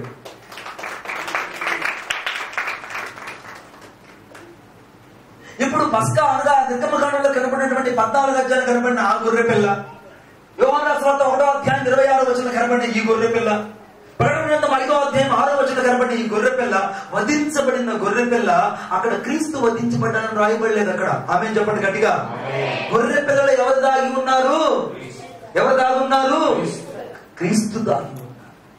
మర్మమైన క్రీస్తు వధించబడిన గొర్రె పిల్లలో కనబడినట్టు ఈ ఉదయకాల సమయమున నా యేసు వధించబడిన గొర్రె పిల్లగా ఆయన శ్రేష్టమైన రక్తము చేత విమోచించబడిన వారికి విడుదల ఇవ్వడానికి ఇక్కడ నిలిచి ఉన్నాడు. అందుకే మొదటి పేతురు రాసిన పత్రిక 1వ అధ్యాయం 18వ వచనం, మొదటి పేతురు రాసిన పత్రిక 1వ అధ్యాయం 18వ వచనం, 18వ వచనం, 1:18 చదువున్నానా? ఇంకొక బైబిల్ కూర్చొని నాకు సహాయం చేయండి. 1వ అధ్యాయం 18వ వచనం. పితృ పారంపర్యమైన మీ వ్యర్థ ప్రవర్తనను విడిచిపెట్టినట్లుగా వెండి బంగారముల వంటి క్షయ వస్తువుల చేత మీరు విమోచింపబడలేదు కానీ, వెండి బంగారం క్షయ వస్తువుల చేత నీవు నేను విమోచించబడలేదు కానీ అమూల్యమైన రక్తము చేత అనగా నిర్దోషమును నిష్కలంకమును గొర్రె పిల్ల వంటి క్రీస్తు రక్తము చేత. ఈ మాట నోట్ చేసుకోండి. గొర్రె పిల్ల వంటి క్రీస్తు రక్తము చేత విమోచించబడితే మీరు ఎరుగుదురు కదా. ఆయన జగతి పునాది వేయబడక మునిపే, అనగా ఈ సృష్టి ఆరంభము కాక మునిపే నియమింపబడిన గాని యేసు ప్రభు ఉన్నాడు గాని తన మృతుల నుండి లేపి తన మహిమనిచ్చిన దేవుని ఎడల ద్వారా విశ్వాసులైన మీ నిమిత్తము కడవరి కాలమందు ఆయన ప్రత్యక్షపరచబడిను. కొట్టు చప్పట్లు గట్టిగా. యేసు ప్రత్యక్షపరచబడ్డాడు. ఇప్పుడు మర్మమైన క్రీస్తు ఇప్పుడు గొర్రె పిల్లలో దాగి ఉన్నట్టే ఈ ఉదయకాల సమయంలో యేసు నీ కొరకు నా కొరకు కనపడకుండా కనపడ్డాడు. ప్రకటన గ్రంథము అనగా 5వ అధ్యాయం 6వ వచనంలో, మొదటి పేతురు రాసిన పత్రిక 1వ అధ్యాయం 4వ వచనంలో నా యేసు ప్రభు కనపడ్డాడు. బిడ్డ ఎందుకు కనపడ్డాడో తెలుసా? అక్కడ చదవండి నాతో పాటు. హెబ్రీయులకు రాసిన పత్రిక 4వ అధ్యాయం 15వ వచనం. హెబ్రీయులకు రాసిన పత్రిక 4వ అధ్యాయం 15వ వచనం. మన ప్రధాన యాజకుడు మన బలహీనతల యందు మనతో సమానుభవం లేనివాడు కాడు గాని సమస్త విషయములు మన వలె శోధించబడి ఆయన పాపము లేనివాడుగా ఉండెను. కనుక మనము కనికరింపబడి సమయోచితమైన సహాయము కొరకు కృప పొందినట్లు ధైర్యముతో కృపాసనం చేరుతాము. కృపాసనం ఎత్తుకు వెళ్తున్నాను. ఇప్పుడు నేను ధైర్యంతో ఈ కృపాసనం ఎత్తుకు ఈ రోజు రావడానికి నాకు సహాయం చేసింది ఎవరంటే క్రీస్తు. గొర్రెపిల్ల రక్తం. ఈ గొర్రెపిల్ల రక్తమే నీకు ఇక్కడ హల్లెలూయా చెప్పడానికి అర్హత ఇచ్చింది. ఈ గొర్రెపిల్ల రక్తమే వాకింగ్ చెప్పడానికి అర్హత ఇచ్చింది. ఈ గొర్రెపిల్ల రక్తమే క్రీస్తు సాక్షిగా నిలబెట్టింది. ఈ గొర్రెపిల్ల రక్తమే నీ ద్వారా పాటపాడేటువంటి సహాయం చేసింది. ఈ గొర్రెపిల్ల రక్తమే నేను పరిశుద్ధం చేసింది. ఈ గొర్రెపిల్ల రక్తమైనటువంటి క్రీస్తు నీ జీవితంలో నేను పరిశుద్ధపరిచి నేను గొప్పవాడిగా చూపించింది. ఈ గొర్రెపిల్ల రక్తమే నీకు సమాజంలో విలువించింది. ఈ గొర్రెపిల్ల రక్తమైన క్రీస్తు నీకు పాపం నుంచి విడుదలిచ్చింది. ఈ గొర్రెపిల్ల రక్తమైన క్రీస్తు నీ జీవితానికి విడుదల విమోచనిచ్చింది. ఈ గొర్రెపిల్ల రక్తమైన క్రీస్తే నీతో నన్ను పరిశుద్ధులుగా సేవకులుగా పరిశుద్ధులుగా సేవకులుగా చూపించగలిగింది. యేసు రక్తం మాత్రమే. యేసు రక్తం మాత్రమే. గొర్రె పిల్ల అయినటువంటి యేసు క్రీస్తు ప్రభు లేకుండా, కనబడని క్రీస్తు అనేది అక్కడ గొర్రె పిల్లలు లేకుండా విమోచన ఎవరికి భూమి మీద కలగలేదు. ఆమేన్ చెప్పండి గట్టిగా. ఒకసారి గట్టిగా చెప్పండి. ఇప్పుడు ల్యాంబ్ ఆఫ్ గాడ్, దేవుని గొర్రె పిల్లలో క్రీస్తు దాగి ఉన్నాడా? దాగి లేదా? వాక్యమైన క్రీస్తులో దాగి ఉన్నాడా? దాగలేదా? వాక్యమైన క్రీస్తులో దాగి ఉన్నాడా లేదా? కుమారుడైన యేసులో తండ్రి దాగి ఉన్నాడా లేదా? కుమారుడిలో తండ్రి దాగి ఉన్నాడా లేదా? కుమారుని ఎవరైతే ఒప్పుకుంటారో వాళ్ళకి తండ్రి వచ్చేస్తాడు. తండ్రి వాళ్ళు నివసిస్తాడు. తండ్రి వాళ్ళు నిలిచుంటాడు. ఇప్పుడు తండ్రి ఎక్కడ ఉంటే పరిశుద్ధాత్ముడు అక్కడ ఉంటాడు. పరిశుద్ధాత్ముడు కుమారుడు అక్కడ ఉంటాడు. ఇప్పుడు కుమారుడు తండ్రి పరిశుద్ధాత్ముడు ఒక దగ్గర నివసిస్తున్నారు. ఆ నివసించే స్థలం ఇప్పుడు పరలోకం కాదు, మనిషి హృదయంలో నివసించడానికి ఆయన ఇష్టపడి ఈ ఉదయాన్ని కూర్చున్నాడంటే ఆయన ప్రేమకు నేను ఏమి ఇవ్వగలను? పొట్టు చప్పట్లు గట్టిగా. ఆయన క్షమించినంతగా ఈ భూలోకంలో ఎవరు నిన్ను క్షమించరా నాకు తెలిసినంత వరకు. యేసయ్య నేను ఎంత క్షమించాడు అంత క్షమించాడు. ఎంత క్షమించాడంటే నువ్వు అబద్ధం చెప్పినప్పుడు, పాపం చేసినప్పుడు, తప్పు చేసినప్పుడు, నువ్వు చెడ్డ చూపు చూపించినప్పుడు, అసహ్యంగా మాట్లాడినప్పుడు, చెడు మాటలు మాట్లాడినప్పుడు, ద్వేష చూపులు చూసినప్పుడు, అనేక సార్లు అసహ్య మాటలు మాట్లాడినప్పుడు, జరిగిన వాటిని మాటి మాటికి లేవనెత్తి నువ్వు మిత్రభేదాన్ని కలుగు చేసినప్పుడు చాలా సార్లు ఈ ప్రతి పాపాన్ని రక్తంతో శుద్ధీకరించింది ఎవరంటే యేసయ్య రక్తం మాత్రమే. ఆమేన్. అందుకే నేను ఆ చరణం రాశాను, నీ ప్రేమానురాగమే నన్ను మన్నించి మురిపించెని. నన్ను ఎందుకు మన్నించిందంటే ఆ రక్తం నన్ను మన్నించింది, ఆ రక్తం నాకు క్షమాపణ తెచ్చేసింది. నన్ను ఎందుకు నన్ను మురిపించిందంటే పిల్లోడిని ఆ ఎన్నుకు కొట్టాడు, ఆ కొడుకుని కొట్టాడు, కొడుకుని కొట్టాడు, వాడు కొట్టాడు, వాడు తప్పు చేసాడు, కొట్టాడు. కొట్టిన వెంటనే ఒక అర్ధగంట తర్వాత వాళ్ళ నాన్న మళ్ళా వచ్చి, నేను ఆయన అప్పుడు కొట్టాను కానీ నువ్వు వేసి 20,000 ఇస్తారు కానీ ఒక మంచి సెల్ తెచ్చుకోడు. వీడికి దెబ్బల తర్వాత సెల్ ఫోన్ వచ్చిందా, సెల్ ఫోన్ తర్వాత దెబ్బలు వచ్చిందా చెప్పండి. చెప్పాలి గట్టిగా. ఇంట్లో తర్వాత వస్తువులు ఇక్కడ పిల్లలకు రావాలంటే మొదటి తల్లిదండ్రులు కోపం పడాలా లేదా? నేను దేవుడికి వ్యతిరేకున్నప్పుడు ఆయన నన్ను క్షమించి నన్ను మన్నించి తర్వాత మురిపించింది ఎవరంటే నా యేసయ్య ప్రేమే. కొట్టు చెప్పండి. ఆయన నన్ను మురిపించకపోతే ఈ రోజు నేను ఇక్కడ లేను, నువ్వు ఇక్కడ లేవు కదా. ఆయన మన్నించాడు, మురిపించాడు. ఆయన మురిపించిన ప్రేమే ఈరోజు నీ నా జీవితంలో అద్భుతాలు చేస్తాను. ఆ కృపాతిశయమే నీ నా జీవితంలో నాకు బలాన్ని, ఆధిక్యతనిచ్చింది. ఈ ఉదయకాల సమయంలో నా యేసు దాగి ఉన్న చోటు గొర్రెపిల్ల. ఆమేన్. ఆ గొర్రెపిల్ల చూస్తే నాకు ఎవరు కనపడుతున్నారు? యేసయ్య. ఇంకొక దగ్గర యేసయ్య దాగున్నాడు. ఎక్కుదామా సార్ ఎక్కుదామా? యేసయ్య ఇంకొక దగ్గర దాగున్నాడు. ఎక్కుదామా? యోహాను సువార్త. యోహాను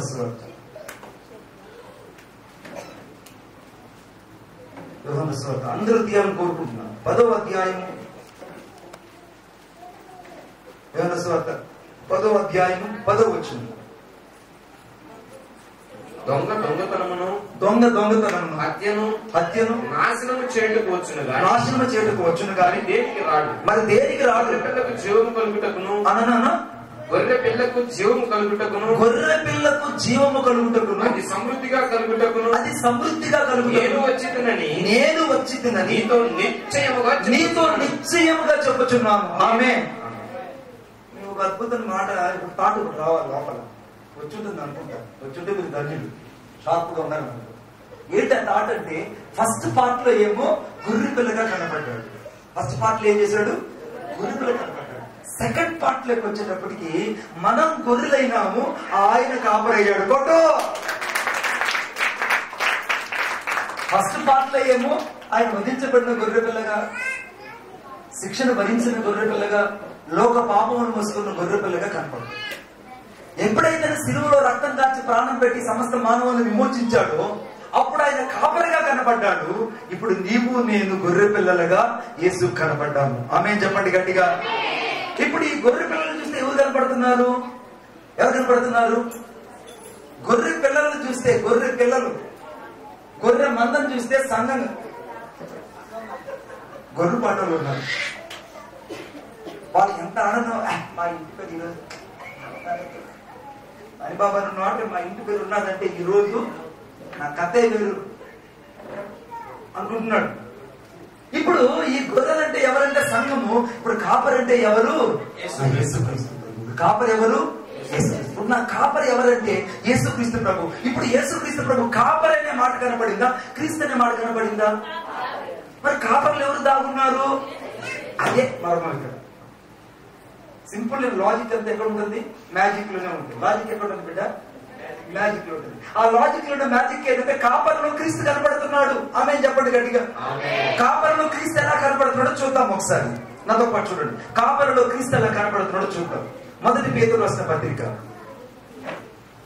5వ అధ్యాయం 4వ వచనం. 5వ అధ్యాయం 4వ వచనం. మొదటి పేతురు రాసిన పత్రిక 5వ అధ్యాయం 4వ వచనం.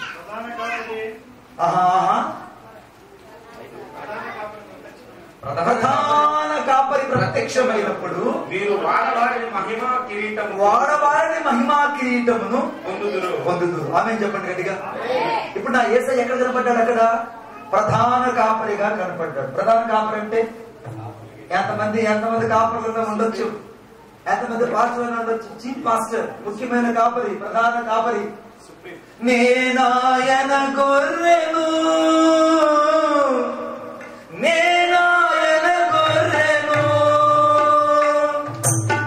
నాకు లేమి కలుగదు. నేనాయన గొర్రెను, నాకు లేమి కలుగదు. నేనాయన గొర్రెను, యెహోవా నా మంచి కాపరి, యెహోవా నా గొప్ప కాపరి. నేనాయన గొర్రెను, నేనాయన గొర్రెను, నాకు లేమి కలుగదు. నేనాయన గొర్రెను, నాకు లేమి కలుగదు. నేనాయన గొర్రెను. నీవు నేనెవరు? ఆయన గొర్రెలు. మనకెవరు కాపరి? యేసుక్రీస్తు ప్రభు. యేసుక్రీస్తు ప్రభు ఏవయ్యారు? ఇక్కడ ప్రధాన కాపరయ్యాడు. ఇప్పుడు ప్రధాన కాపరి ప్రత్యక్షమైనప్పుడు ప్రతి ఒక్కరి తలల మీద వాడబారని కిరీటాలు ఉంటాయి. ఆమె వాడబారని కిరీటాలు. కిరీటాలు ఏముంటాయి చెప్పండి? నేను చెప్పనా? చెప్పండి. కిరీటాలలో ఏముంటాయంటే కెంపు, పుష్యరాగము, అర్థమైందా? సువర్ణ సునీయము. నువ్వు పెట్టుకునే భూమి మీద పెట్టుకునే డైమండ్లు కాదు నేను చెప్పేది. అయ్యే కళ్యాణ్ జ్యువెలర్స్ లోనూ ఇంకా బాగా దొరికేదా? ఏబా లేదా జ్యువెలర్ దొరుకుతాయి. ఆ డైమండ్ గురించి చెప్పడానికి ఇక్కడ లేదు. నా యేసయ్య ఎక్కడున్నాడంటే సువర్ణల సునీయము, పుష్యరాగము, అంత అద్భుతమైనటువంటి ఆ యొక్క గోమేధికము, అంతకంటే ఎక్కువగా ఆయన సూర్యకాంతపు రాయి కలిగినటువంటి రత్నాలన్నీ ఆ వాడబారని కిరీటములు అలంకరించి పరలోకములకి వెళ్ళగానే నీ తల మీద పెట్టి నిన్ను చూసి మురిచిపోయే ఒకే ఒక వ్యక్తి, వాడబారని కిరీటం నా కొరకు సిద్ధపరిచిన వ్యక్తి నా నజరేయుడైన యేసుక్రీస్తు ప్రభువు. ఇప్పుడు నా కాపరి యొక్క ఉద్దేశం ఏంటంటే, నా ప్రధాన కాపరి ఉద్దేశం ఏంటంటే, నేను ఇప్పుడు అసిస్టెంట్ కాపరి. ఇప్పుడు అసిస్టెంట్ కాపరి ఏం చేస్తాడంటే, బిడ్డా దేవుని పని ప్లీజ్, ఇది నీళ్ళు కాదు, ఎత్తిపడేస్తాను తీసుకుంటా లాగలేదు.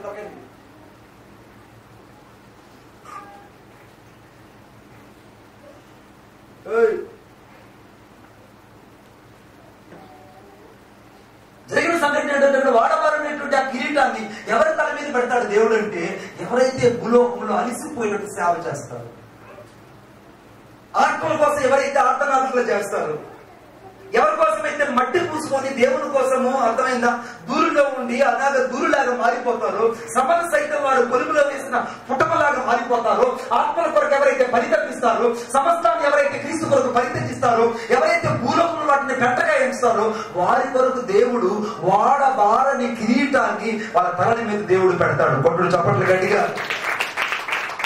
అందుకే ఎందుకు ఈ సువార్త సభలు పెడతారంటే, ఈ సువార్త సభలకు వచ్చి రక్షించబడితే నీకు కిరీటం. ఆమేన్. ఇప్పుడు తల మీద ఏముంటాయి చెప్పండి? ఏముంటాయి? లలిత జ్యువెలర్స్ లో దొరకని డైమండ్లన్నీ తల మీద ఉంటాయి. ఆమె చెప్పు గట్టిగా. ప్రిన్స్ జ్యువెలర్స్ లో కనపడే కిరీటాలన్నీ తల మీద ఉంటాయి. ఆమెన్. కళ్యాణ్ జ్యువెలర్స్ లో కనపడే ప్రతి డైమండ్ అంతా కూడా నా తల మీద, నీ తల మీద ఉంటుంది. ఆమెన్. ఇప్పుడు నీ తల మీదకి ఆ డైమండ్ రావాలంటే ఈ భూమి మీద నువ్వు ఏం చేయాలి? యేసు కొరకు ఎంత శ్రమ పడాలి? ఎంత శ్రమపడాలి? సాగు కొట్టి సాగు తీస్తే మైదాపిండి సాగాలి నువ్వు దేవుని కోసం. ఆమేన్ చెప్పాడుగా.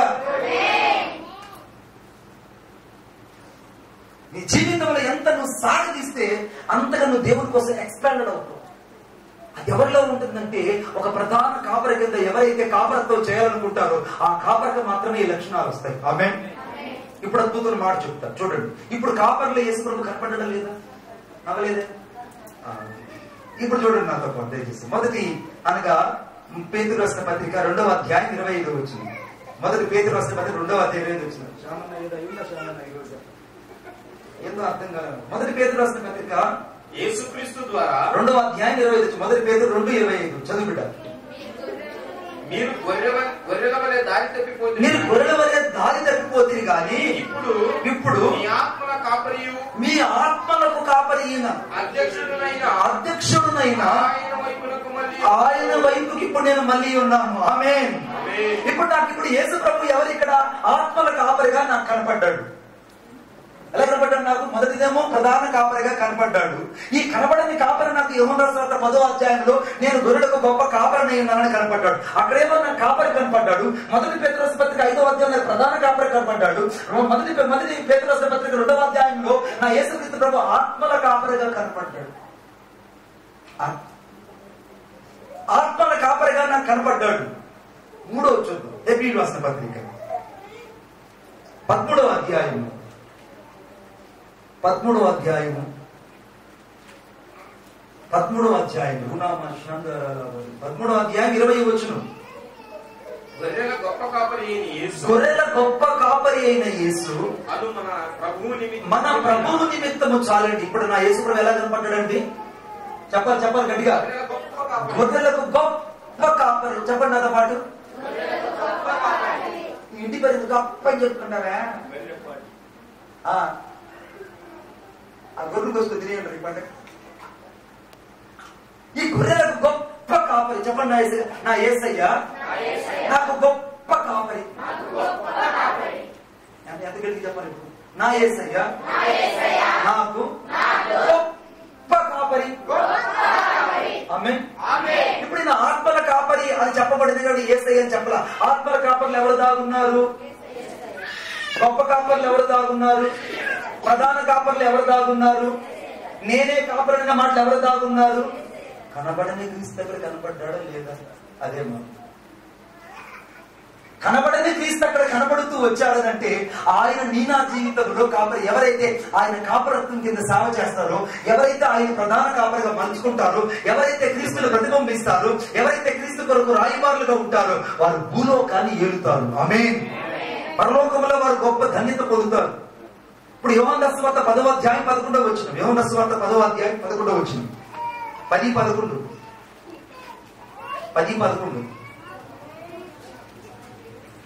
యోహాను రాసిన సువార్త 10:11. నేను గొర్రెలకు మంచి కాపరిని. ఇది ఎక్కడ చూస్తున్నా ఆయన? నేను గొర్రెలకు మంచి కాపరిని. మంచి కాపరి తన గొర్రెల కొరకు ప్రాణం పెట్టాడా? యేసుక్రీస్తు ప్రభు మంచి కాపరిని రాశారా? మంచి కాపరిని రాశారా? ఇప్పుడు మంచి కాపర్లు ఎవరు దాగున్నారు? ఇప్పుడు అందరూ నాతో పాటు చెప్పాలి. మొదటి కాపరి ఎవరు? మంచి కాపరి యేసుక్రీస్తు ప్రభు. గొప్ప కాపరి యేసుక్రీస్తు ప్రభు. ఆత్మల కాపరి యేసుక్రీస్తు ప్రభు. ప్రధాన కాపరి యేసుక్రీస్తు ప్రభు. మీరు చెప్పకనే కాపరి అనే మాటలో ఇంత మర్మాన్ని దాచిన యేసు సంచరించాడు భూలోకములంటే ఆయన గాక మరెవరు దేవుడు లేడు. ఆమేన్. ఆయన గాక మరెవరు దేవుడు లేడు. ఎప్పుడు అద్భుతమైనటువంటి మరణం చెప్తాం. హల్లెలూయా చెప్తాం గట్టిగా. హల్లెలూయా చెప్తామా? చాలా మంది కోపం ఉంటుంది నా మీద. ఎందుకు కోపం ఉంటుందంటే 1:30 అయిపోయింది, ఆకలి ఉంటే పంపలేదు. కొంతమంది ఏమంటారు, ఆయన ఎంత కాలితే మనకంత మంచిదిరా, కాలుస్తా ఈ టైం దగ్గర పెడుతుంది. ఇప్పుడు ఆయన ఎంత కాలితే మనకంత మంచిదా? సరే గుడ్. నీ మాట కూడా నాకు ఒక ఆశీర్వాదమే. ఆమె నా మాట కూడా నీకు ఒక ఆశీర్వాదమే. ఆమె చెప్పాలి. ఆశీర్వాదం కాదా? ఇద్దరు భార్య భర్తలు కొట్టుకుంటున్నారు. బాగా కొట్టుకుంటున్నారు, తిట్టుకుంటుంటే ఈ లోపల భార్య ఏంటిందట, ఏమంటే మనకి పెళ్లి చేసిన పాస్టర్కి వస్తా ముళ్ళు యాక్సిడెంట్ కింద పడిపోయాడంట, ఆయన దెబ్బల దగ్గర హాస్పిటల్ పెట్టినారంటే భర్త అంటాడు, పెళ్లి చేసిన పాపం ఊరకనే బాధ పిల్లాలన్నాడు. పెళ్లి చేసిన పాపం ఊరకనే బాధ. ఎందుకంటే నిన్ను తెచ్చి నాకు ఇచ్చినాడుగా, నిన్ను తెచ్చి నాకు తగలగట్టాడుగా, ఆ తగలగట్టినందుకే పాజిటివ్ పడ్డాడు అక్కడ. అంటే ఏమనుకుంటారంటే ఆ మహిమామని మీరు 12 గంటలకు మైకించారు కదా, అదేదో 11 గంటలకు ఇచ్చినట్టే బాగుంటారు కదా. అరే బిడ్డా, ఈ రోజు నువ్వు గడిపేది దేవుడు అనుకుంటే ఈ గొప్ప ప్రత్యక్షను కోల్పోతావు. హల్లెలూయా. ఆనందంగా హల్లెలూయా చెప్పండి. ఆనందంగా హల్లెలూయా చెప్పండి. ఉండేవారు హల్లెలూయా చెప్పండి. అందరూ వాళ్ళకి ఇచ్చుకోతే లాగున్నారు నాతో పాటు. ఇప్పుడు గొప్ప కాపర్లు ఇప్పుడు ఎవరు కనపడుతున్నారు? ఇప్పుడు ఎంత కనపడుతున్నాడు? ఆయన అంత కనపడుతున్నాడు. ఆయన అక్కడ దాగి ఉన్నాడు. ఆయన లేని చోటు ఏది లేదు. హల్లెలూయా. ఆయన లేని చోటు ఏది?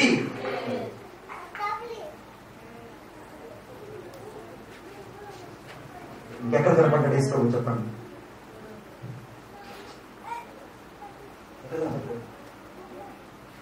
తినే బోలో కనపడ్డాడు. చూద్దామా చూద్దామా తినే బోలు చెప్పండి. నేను తినే బోలు ఏసై కనపడ్డాడు. పువ్వు ముఖ్యంగా ఇప్పుడు మీ అందరికి పువ్వు ముఖ్యంగా, నాకే పువ్వు ముఖ్యంగా చూపిస్తా. చూడండి, యోహాను సువార్త 6వ అధ్యాయం. యోహాను సువార్త 6వ అధ్యాయం. యోహాను సువార్త 6వ అధ్యాయం 33వ వచనం. పరలోకము నుండి దిగి వచ్చి లోకమునకు జీవమునిచ్చినది దేవుడు అనుగ్రహించు ఆహారమై ఉన్నదని. దేవుడు అనుగ్రహించు ఆహారం కాదురే, ఆకలి ఎక్కువైంది. ఆహారము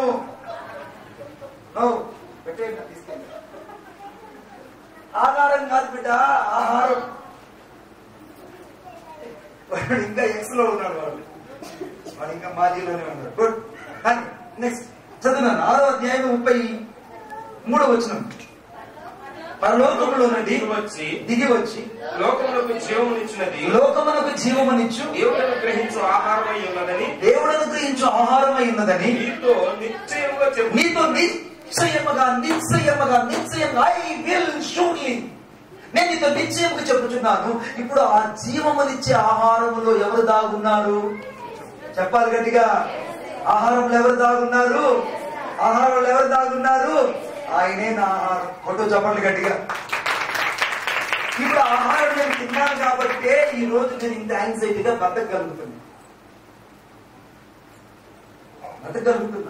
ఇప్పుడు షాప్ నుంచి చెప్పాలి.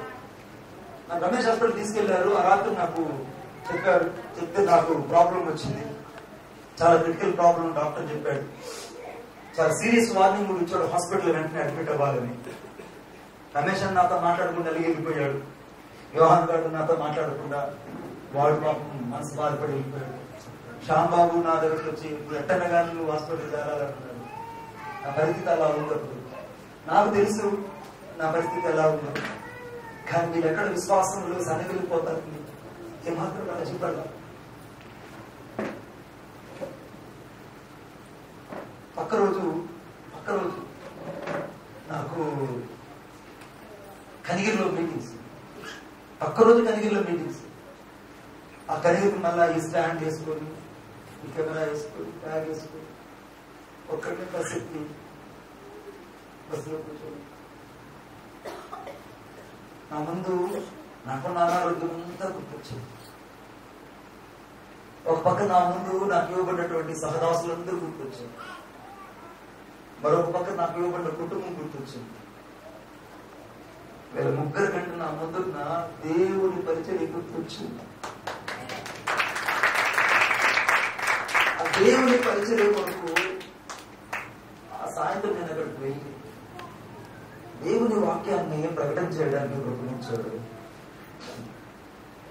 గంటన్నరసేపు వాక్యం చెప్పాడు. గంటన్నరసేపు ఆహారం తినగా అయిపోయి అట్లా టైం అయిపోయింది. వాక్యం చెప్పి నేను కిందకి రాగానే అక్కడ నా శరీరం చెప్తుంది, నువ్వు దొరిపోతావేమో, నువ్వు ఉండవేమో అంటుంటే నా ఆత్మ చెప్తుంది, ఆత్మ సిద్ధమే గాని శరీరం బలహీనము. ఈ శరీరంలో ఉన్న కార్యాలు నేనేమీ చేయలేవు, ఆత్మ చేసిన కార్యాలే భూలోకంలో నేను విజయాన్ని ఇస్తాను. దాన్ని గట్టిగా నమ్మా. అంత బాగైన పరిస్థితుల్లో 40 రోజులు ఏకదాటిగా ఉపవాసం. ఒకడు జాషువా అని ఒకడు వచ్చి, మా వాడు వచ్చి, నీకు 40 రోజుల తర్వాత టైం ఇస్తా, 40 రోజుల తర్వాత నీకు టైం ఇస్తా, నీకు కొంచెం ప్రాపర్ ఉన్న కాళ్ళు చేతులు కట్టి, నేను రమేష్ ఆయన లేకుండా కూడా చెప్పలేడు. అర్థమైందా? అందరం వచ్చి నేను కాళ్ళు చేతులు కట్టి ఒక వ్యాన్లో వేసుకొని తీసుకెళ్లి గుంటూరు హాస్పిటల్ జాయిన్ చేసి నీ కాలేజీ బాగు చేస్తారు. సరే 40 రోజుల తర్వాత రాబోరన్నా. 40 రోజుల తర్వాత నా యేసయ్య నా రోగాన్ని దేవుడు తీసేసి నాకు ఈ రోజు కృపను గురించి బతికింపజేసి నడిపిస్తుంది.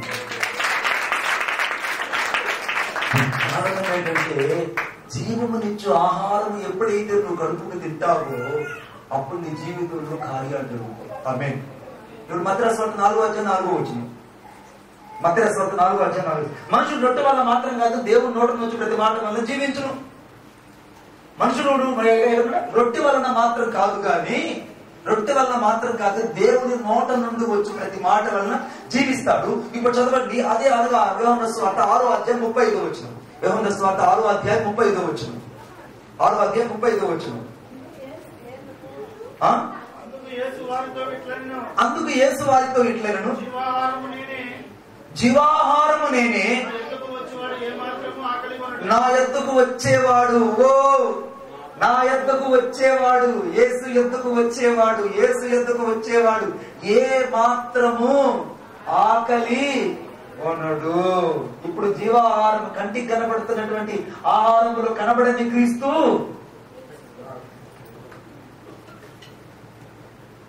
ఇప్పుడు మనం ఆమె చెప్పండి గట్టిగా పక్కన నా కోసం ఈ వాక్యం. ఇప్పుడు నా ఆహారంలో ఎవరున్నారు? నాకు జీవం ఇచ్చే ఆహారంలో ఎవరున్నారు? ఇప్పుడు నా యేసుక్రీస్తు ప్రభు నా ఆహారంలో దాగున్నాడంటే ఆయన కాక వేరొక దేవుడు భూలోకంలో లేనే. హల్లెలూయా చెప్తాం గట్టిగా. ఒకసారి చెప్దామా? ఒకసారి చెప్దామా? యోహాను రాసిన సువార్త 14:6 యోహాను రాసిన సువార్త 14:6 యేసు నేనే మార్గము సత్యము జీవమును నా ద్వారానే తప్ప తండ్రి యొద్దకు రాడు. ఎవరైనా యేసు ప్రభు నేనే క్రీస్తును అని చెప్పాడా? చెప్పండి. ఏమన్నాడు? నేనే మార్గం. ఏమన్నాడు? నేనే అనే మాట భూమి మీద చెప్పగలిగారు ఎవరికి ఉంది? చెప్పాలి. యేసు క్రీస్తు ప్రభు. ఎందుకంటే నేనే అనే పదం పలికితే నా దేవుడు కుళ్ళపడుతాడు వాడిని. నా దేవుడు వాడిని ఏం చేస్తాడు? భూమి మీద కుళ్ళపడతాడు. అందుకే నేనే అయ్యనే పదం పెట్టుకుని సినిమా తీసేవాడు ఒకడు. అయిందా గుడ్రా అయిందా అడ్రస్ లేకుండా పోయాడు. నేనే నేను లేకపోతే ఎవరు నా మీ దగ్గర జరిపించదనట. నువ్వు ఎంత నీ వల్ల జరుగుతుందా లేకపోతే నా వల్ల జరుగుతుంది అనుకున్నావా? మణిబాబు గారు లేకపోతే ఎవడరా ఈ మణిబాబు? నేను అనే పదం నీలో కలిగిందంటే నీకు దురాత్మ పట్టిందని అర్థం. నువ్వు ఎప్పుడైతే ఇక్కడ నేను అంటావో the self exist is the most and irritated to the word of God. దేవునికి బాగా కోపం వచ్చే పదం ఏదన్నా ఉందంటే నేను చెప్పింది నువ్వు వినాలా, నేను చెప్పింది జరగాల అనకూడదు. మనం చెప్పింది ఇలా చేస్తే బాగుంటుంది కదా. ఆమె మనం ఇలా అనుకుంటే బాగుంటుంది కదా. నేను చెప్తున్నా నీకు తిట్ట జరగాలన్నా, నేను చెప్తున్నా వారి పేరు తీసేసేయి. ఆహా ఇది నేనులో ఉన్నాను. అర్థమవుతుందా? నేను ఆలోచించండి, చాలా సీరియస్ గా ఆలోచిస్తాను. నాకు ఎలా ఉంటుందంటే చాలా జోగ్గానే ఉంటా. వాడు మాట్లాడే ప్రతి మాటను రికార్డ్ చేసుకుంటా మైండ్ లో. నాకు పెద్ద జీబీ పెట్టాడు దేవుడు లోపల. ఎంత ఎక్స్పైర్డ్ జీబీ పెట్టాడంటే 1997 నేను పరిచయ దగ్గర నుంచి ఇప్పటిదాకా ఏ జరిగింది నేను చెప్తా. ఎక్కడ ఏ మెసేజ్ చెప్పానని తిరిగి అడగని నేను చెప్తా. లాస్ట్ ఇయర్ ఈ ఊరు వచ్చా. లాస్ట్ ఇయర్ వస్తే నేను ఖచ్చితంగా ఈ ఊరికి మొదటిసారి అడుగు పెట్టింది ఎప్పుడంటే 2024 నేను 16వ తారీఖున మొదటిసారిగా 11:50 ఈ ఊరు కలిసి పెట్టాను. 11:50 అడుగు పెట్టాను. మధ్యాహ్నం ఇక్కడికి వచ్చాను. ఆ రోజున చిన్న వర్తమానం చెప్పా. తిరిగి మళ్ళా నేను సాయంత్రం వాకింగ్ 16 ఇక్కడ ఉన్నా, 17 ఇక్కడే ఉన్నా, 17 సాయంత్రం బాప్తీసాలు ఇచ్చాను, 18 యాదృచ్ఛికంగా నేను ఉదయాన్ని టిఫిన్ చేసుకుని బయలుదేరి వెళ్ళాను. వచ్చిన మొదటి రోజు చెప్పిన మాట ఏంటంటే నా దేవుడు సర్వమై ఉన్నాడని చెప్పారు. ఆ రోజు రాత్రి ఏం చెప్పారంటే సంచి నుంచి దేవుడే ఉన్నాడని చెప్పారు. ఆ యొక్క అనగా 16వ తేదీ అనగా 15, 16, 17వ తేదీ చెప్పిన వాక్యం ఏంటంటే ప్రకటన గురించి మాట్లాడారు. 17వ తేదీ రాత్రి నేను చెప్పిన మాట ఏంటంటే దేవుని యొక్క రాకడ మహా ఉగ్రత గురించి మాట్లాడారు. ఆమేన్. తప్పమా?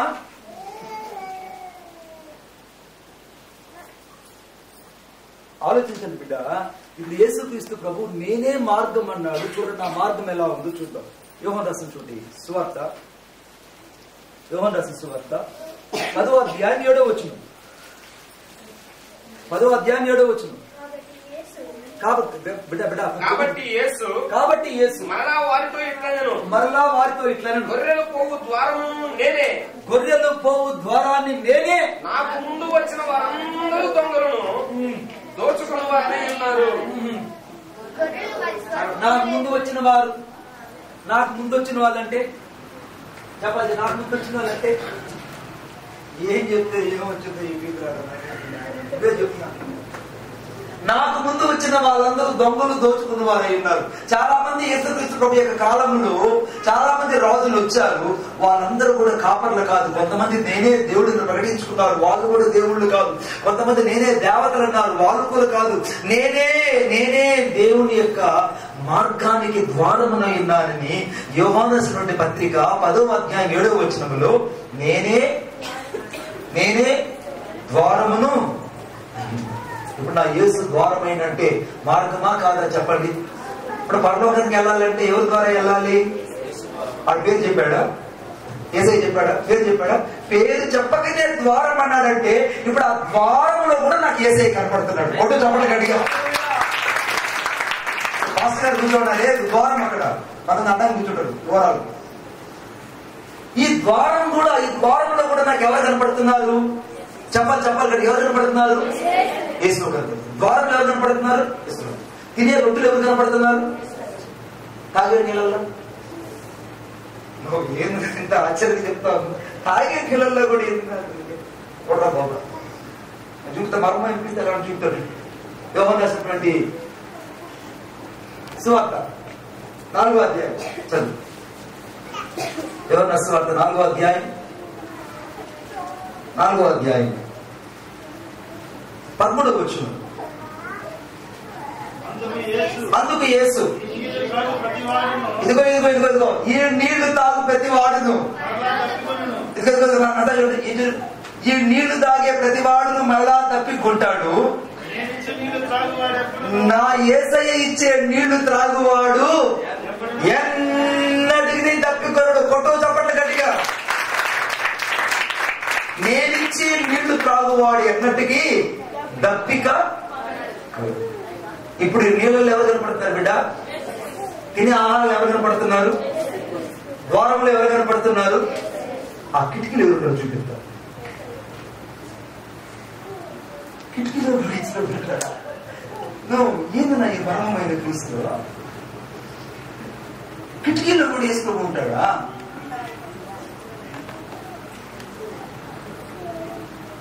నోవాహు ఆ ఓడ తలుపులు వేసేస్తే ఆ ఊర్లో ఉన్న వాళ్ళంతా ఎలవలు వచ్చేసి వాగులు వంకలు మునిగిపోయి గుట్టలు వాగులు కొండలకి మునిగిపోతుంటే ఆ ఊళ్ళందరూ వచ్చి నోవాహు మామయ్యో నేను తలుపుది మామ లోపల రావాలి అని. ఎవరు? అది మేనత్త కూతురు, అది మామ కూతురు. నేను అప్పుడు తిన్నానే పొలాలు పెట్టుకుని నేను అర్థమైందా? నన్ను లోపల కూర్చోబెట్టి మామిడి పండుకి తొక్క తీసుకెళ్ళారు. మామిడి పండుకి నాకైతే మామిడి పండు తీసుకొచ్చి కట్ చేసి పెట్టారు. కానీ నా పక్కన వాడికి మాత్రం మామిడి పండుకు తోలు కూడా తీసి దాన్ని ఒక స్లైస్ లాగా పొలాలు వేసి వాటి నోటికి అందించినారంటే అది ఎంత దైవం. నాకేమో తోలుండే మామిడి పండు పెట్టారు. నేను నోటితో చీక్కు నాకు పెడతాను. వాడికేమో ఆ చీక్కునే బాధలు ఉండకూడదని ఆ మామిడి పండ్లకి వాళ్ళు ముక్కలు కట్ చేసి అంత పొల్లు వేసి అది నోట్లో పెట్టారు. ఆయన ఆనందంగా తింటారు. నేను అనుకున్నా ఏమో బాగుండా. ఇప్పుడు నాకు యేసు ప్రభు ఎక్కడ కనపడుతున్నాడు? ఇప్పుడు కిటికీలో కనపడుతుంది. ఆ కిటికీ దగ్గరకు జనాలు అంటున్నారు నోవాహు మావయ్య తలుపుది మావయ్య అని అంటే దేవుడే స్వయంగా నోవాహు యొక్క ఓడ తలుపులు వేసినందున నోవాహు తలుపులు తెరవలేకపోయాడు. హల్లెలూయా. ఇప్పుడు ఆ కిటికీ కిటికీ తెరిచాడు. ఇప్పుడు ఆ కిటికీ గుండా ఒక పావురాన్ని విడిచినప్పుడు ఆ రక్షణ అనే కిటికీ గుండా రక్షించబడినటువంటి వారికి దేవుడు ఇచ్చిన శుభ సూచకం ఏంటంటే నిరీక్షణ. ఆమేన్. కిటికీలో ఎవరు కనపడుతున్నారు? యేసు కనపడుతున్నారు. నీకు అర్థం కాదా? కనపడినా సరే. ఇంకో మాట, రాహాబు ఆయన ఎరుకో ప్రాంతంలో ఉంది. ఎరుకో ప్రాంతంలో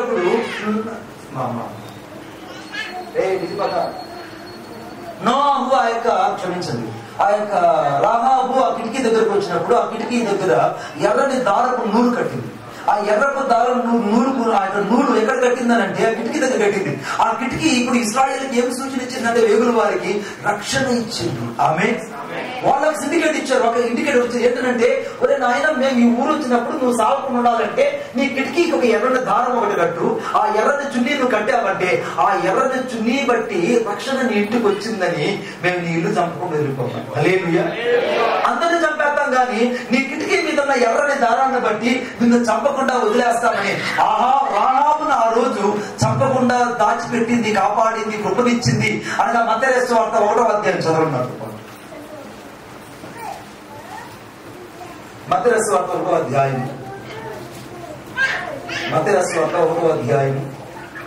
చదవాలందరూ చెప్పారు. 5వ వచనం. నాదాబు నయస్సోను సల్మాను కనను, సల్మాను రాహాబునందు బోయజును కనను. సల్మాను రాహాబునందు బోయాజునందు రూతు ఓబేదునందు సరే. ఇప్పుడు రాహాబు ఎక్కడికి వెళ్ళిపోయింది? ఇప్పుడు ఆ ఎర్రని దారాన్ని కిటికీ కట్టుకున్నందుకు, రక్షణ అయిన క్రీస్తుకు తన యొక్క రక్షణ అనేకులు తెలియజేసినందుకు ఇప్పుడు ప్రకటన గ్రంథం అనగా మన కొత్త నిబంధనలో 1వ అధ్యాయము 5వ వచనం లేక రాహాబు వెళ్ళిపోయింది. హల్లెలూయా. ఇప్పుడు కిటికీలో ఎవరు కనపడుతున్నారు మనకు? చెప్పాలి గట్టిగా. కిటికీలో యేసయ్య కనపడుతున్నారు. ద్వారం దగ్గర కనపడుతున్నారు. తాగే నీళ్ళు ఎవరు కనపడుతున్నారు? తినే ఆహారం ఎవరు కనపడుతున్నారు? ఇంకా ఆయన లేని చోటు ఏమున్నది? ఆలోచించండి. ఇప్పుడు నా యేసయ్య నేనే మార్గము, నేనే జీవము, సత్యం అనే మాటకి ఆయన బండికి తీసుకెళ్ళిపోతున్నాడు. నేనే సత్యాన్ని, నేను తప్ప ఎవరు లేదు. నేనే అన్న ఒక మాట పిలాతు మందిరంలో చెప్పినందుకు పిలాతు మందిరం మునిగిపోయిందట. ఆమేన్. పిలాతు మందిరము ఉనిగిపోయింది. ఎందుకు ఉనిగిపోయిందంటే నేనే యావే అన్న పదం చెప్పింది. నా యేసయ్య ఎంత శక్తి కలిగిన దేవుడు. ఎవరన్నట్టు క్రిస్మస్ లో బాలయేసు కాదు నా దేవుడు. అర్థమైందా? క్రిస్మస్ లో ఇళ్ళలో కనపడే బాలయేసు కాదు నా దేవుడు. ఆయన సింగన్న పాలనకు వచ్చిన యూదా గోత్రపు కొదమ సింహం. ఆయనే సింహం. సింగన్న పాలనకు వచ్చిన సింహం ఎవరు? యేసు ప్రభువే. ఆ సింహం పిల్లలు నువ్వు నేనెవరు? ఎవరు? ఇప్పుడు నేనే మార్గం అన్నాడంటే ద్వారము ఆయనే, కిటికీ ఆయనే, ఆహారం ఆయనే, రొట్టె ఆయనే, ఊపిరి ఆయనే. ఇక ఆయన లేకుండా ఏది కూడా మనుషుల్లో లేదు. యేసయ్య అంటే ఇప్పుడు మామూలు దేవుడు కాదు. ఆయన తినే అన్నంలో కూడా ఆయన కనపడుతుంది. తాగే నీళ్ళలో కూడా నాకు ఆయన కనపడుతుంటాడు. నా కిటికీ సైడ్ చూసినా నాకు ఆయనే కనపడుతుంటాడు. నాకు ద్వారం సైడ్ చూసినా ఆయనే కనపడుతుంటాడు. నేను చూడని ప్రదేశం నీకు ఎలా కనపడుతున్నాయో నాకు తెలియదు కానీ మాత్రం ఆయన కనపడుతుంది. నీకెవరు కనపడుతున్నారు బిడ్డ? మర్మమైన క్రీస్తు నిజంగా నీకు కనపడుతున్నాడా? లేఖనాలు మర్మమైన క్రీస్తు నీకు నిజంగా కనపడుతున్నాడా? చదువు మాట ఒకసారి. మత్తయి సువార్త 1వ అధ్యాయం 21 వచ్చింది.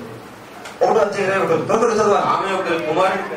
ఆమె కుమారుని గనను తన ప్రజలను వారి పాపం నుండి ఆయనే రక్షించును కనుక ఆయనకు యేసు అని పేరు పెట్టుదువలెను. మన పాపముల కొరకు ఆయనే, మన పాపం నుండి ఆయనే రక్షించును. చాలు, ఈ మాట చాలు. రక్షించును. చెప్పండి అందరూ గట్టిగా. రక్షించును. ఇప్పుడు రక్షణలో క్రీస్తు కనపడుతున్నారు. రక్షణలో ఎవరు కనపడుతున్నారు? మీకు అర్థం కాదు. ఆటోమేటిక్ ఇప్పుడు కలిగి చెప్పుకుంటేవారు ఎక్కడ చెప్తావు ఒక్కడే. ఇంకొక వాక్యం చూపిస్తే కదా. చూడండి ఒక పాట ఒకసారి. లూకాసు వార్త 2వ అధ్యాయం 11వ వచనం. 2వ అధ్యాయం 11వ వచనం. ఇప్పుడు చెప్పాను గట్టిగా. పోలన్నా ఇప్పుడు చదివించదని చెప్పాలి. 2వ అధ్యాయం 11వ వచనం. దావీదు పట్టణమందు నేడు రక్షకుడు. ఇప్పుడు రక్షకులు ఎవరున్నారు? రక్షణ అనే మాటల్లో ఎవరున్నారు ఇప్పుడు? హల్లెలూయా హల్లెలూయా హల్లెలూయా హల్లెలూయా హల్లెలూయా. సుమియోను ప్రవక్త వచ్చాడు. సుమియోను ప్రవక్త వస్తే ఆయన ఒక మాట అంటాడు. చూడండి ఆ మాట. లూకాసు వార్త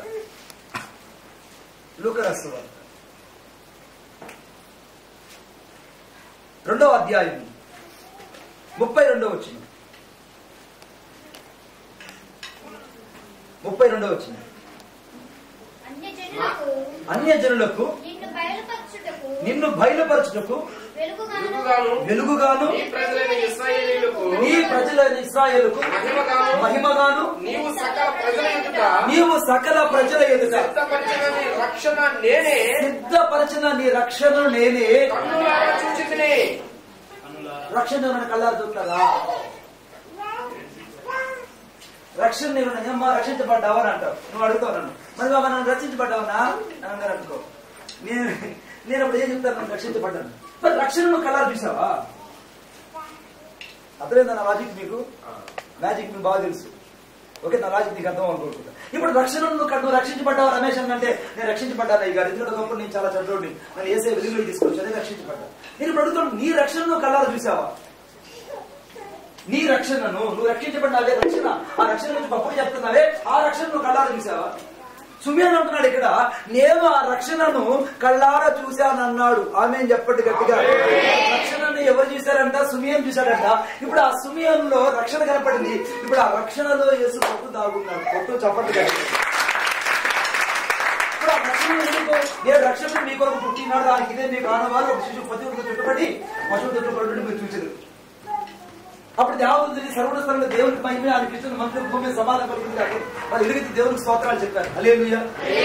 ఆయన సకల పాపలు మనుషులు విడిపించుకోవడానికి యేసుని పేరు పెడతారు, రక్షకుడు పేరు పెడతారు. రక్షకుడి మాటకి యేసుని మాటకు పాపం నుంచి తన ప్రజలు విడిపించేవాడు ఆయన చెప్పబడింది. ఆ మాటకు అర్థం ఏంటంటే రక్షకుడు.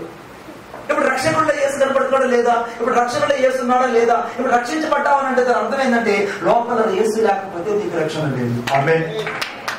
అదే రక్షణ లేకపోతే యేసు లేడు.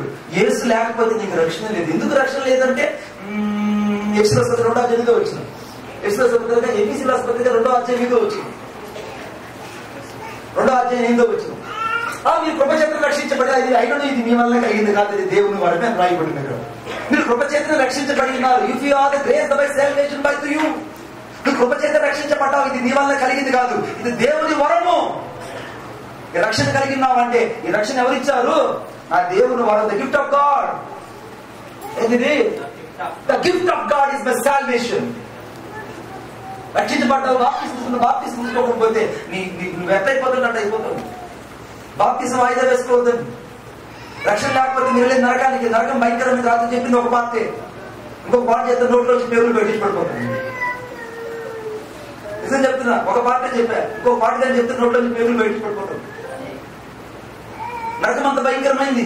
ఇప్పుడు రక్షకుడైన యేసుక్రీస్తు కనబడుతున్నాడు. ఆయన క్రీస్తు తాగుతున్నాడు. ఆ క్రీస్తు కలిగిన తర్వాత మహిమపరచబడతారు. మహిమపరచబడిన వారు మాత్రమే క్రీస్తు ఎదుగుకు వెళ్తారు. వారు మాత్రమే క్రీస్తును రక్షకుడు అంగీకరించి భూలోకంలో బతుకుతారు. ఆమేన్. రక్షించబడ్డామా? బాప్తిసం తీసుకున్నామా? బాప్తిసం వాయిదా వేస్తున్న బాప్తిసం తీసుకో. హల్లెలూయా. సంగరణ మంచి అలవాటు ఏంటంటే ఆవులిచ్చేటప్పుడు ముందు కడలో రథం పెట్టుకో. సంగరణ మంచి అలవాటు ఏంటంటే నేను చెప్పిన సీరియస్ గా నాకు మా చర్చిలో కూడా చెప్పేస్తాను. ఎవరిని పిలిచి వచ్చి బిడ్డ ఆవులు ఇప్పుడు వస్తున్నాయనుకో, నీ దగ్గర టీవీ ఉందిగా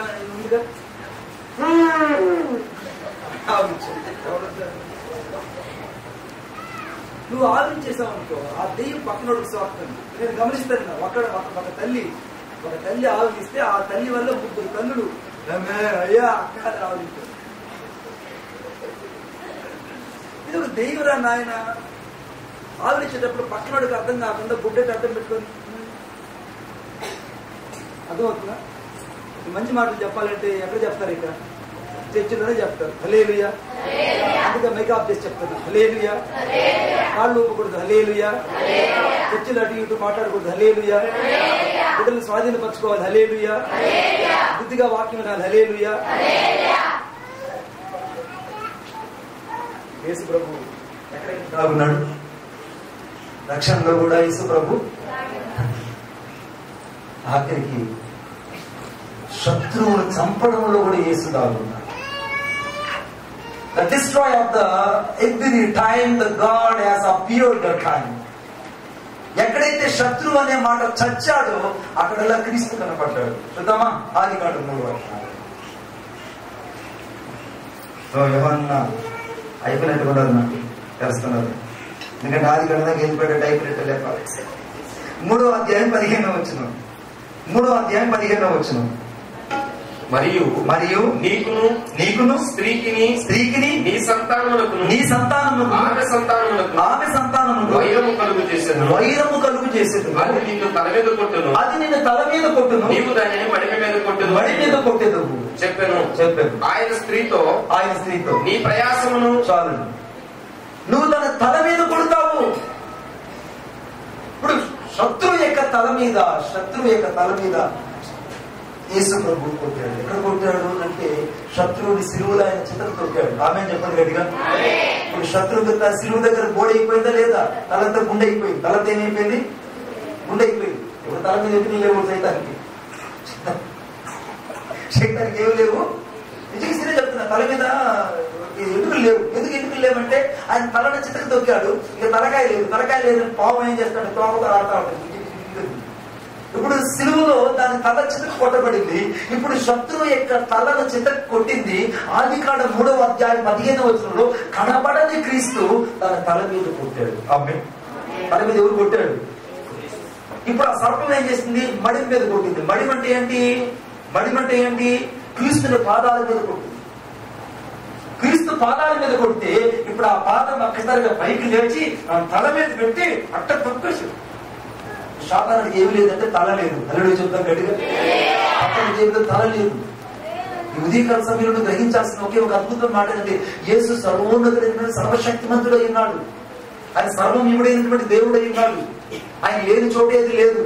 ఆయన కనబడిన ప్రతి స్థలంలో ఆయన దాగి ఉన్నాడు. కనబడిన ప్రతి వాక్యం ఆయన దాగి ఉన్నాడు. కనబడిన ప్రతి మర్మంలో దాగి ఉన్నాడు. సర్వం ఆయన నిర్వహిస్తున్నాడు. సర్వం ఆయన ద్వారా కలిగినది ఏది ఆయన లేకుండా కలిగినది. ఆయనలో జీవం ఉన్న ఆ జీవం మనుషులకు వెలుగైనది. ఆయన ఆహారంలో ఉన్నాడు. అంతకంటే ఎక్కువగా ఆయన మన మనుషుల దగ్గర నీళ్ళలో ఉన్నాడు. అంతకంటే ఎక్కువగా ద్వారంలో ఉన్నాడు. అంతకంటే ఎక్కువగా మనుషుల యొక్క రక్తంలో కూడా ఆయన ఉన్నాడు. మనుషుల యొక్క ఆత్మలో కూడా ఆయన ఉన్నాడు. మనుషుల యొక్క మాటల్లో కూడా ఆయన ఉన్నాడు. ఆమె మాటల్లో కూడా ఆయన ఉన్నాడా? మాటల్లో కూడా ఆయన ఉన్నాడా? చదువు. మాటల్లో కూడా చూడు. దావీదుకి ఎత్తున్నాను 139. దావీదుకి ఎత్తు 139. దావీదు 139 2వ వచనం.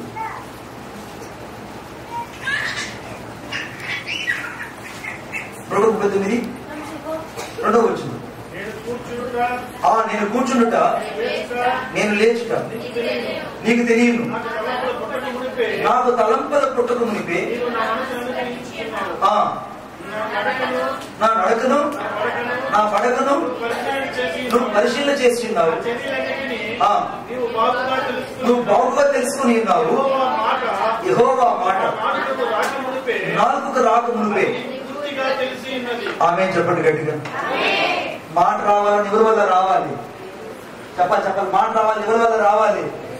నేను ఈ రోజు చెప్పబోయే మెసేజ్ అంతా ముందుగానే దేవుడు పరలోకంలో రికార్డెడ్ చేసి ఇప్పుడు ప్లే చేస్తున్నాడు నాకు. ఆమె నేనైతే వాస్తవం చెప్తాను. ఆయన ముందుగా రికార్డెడ్ చేసేసాడు.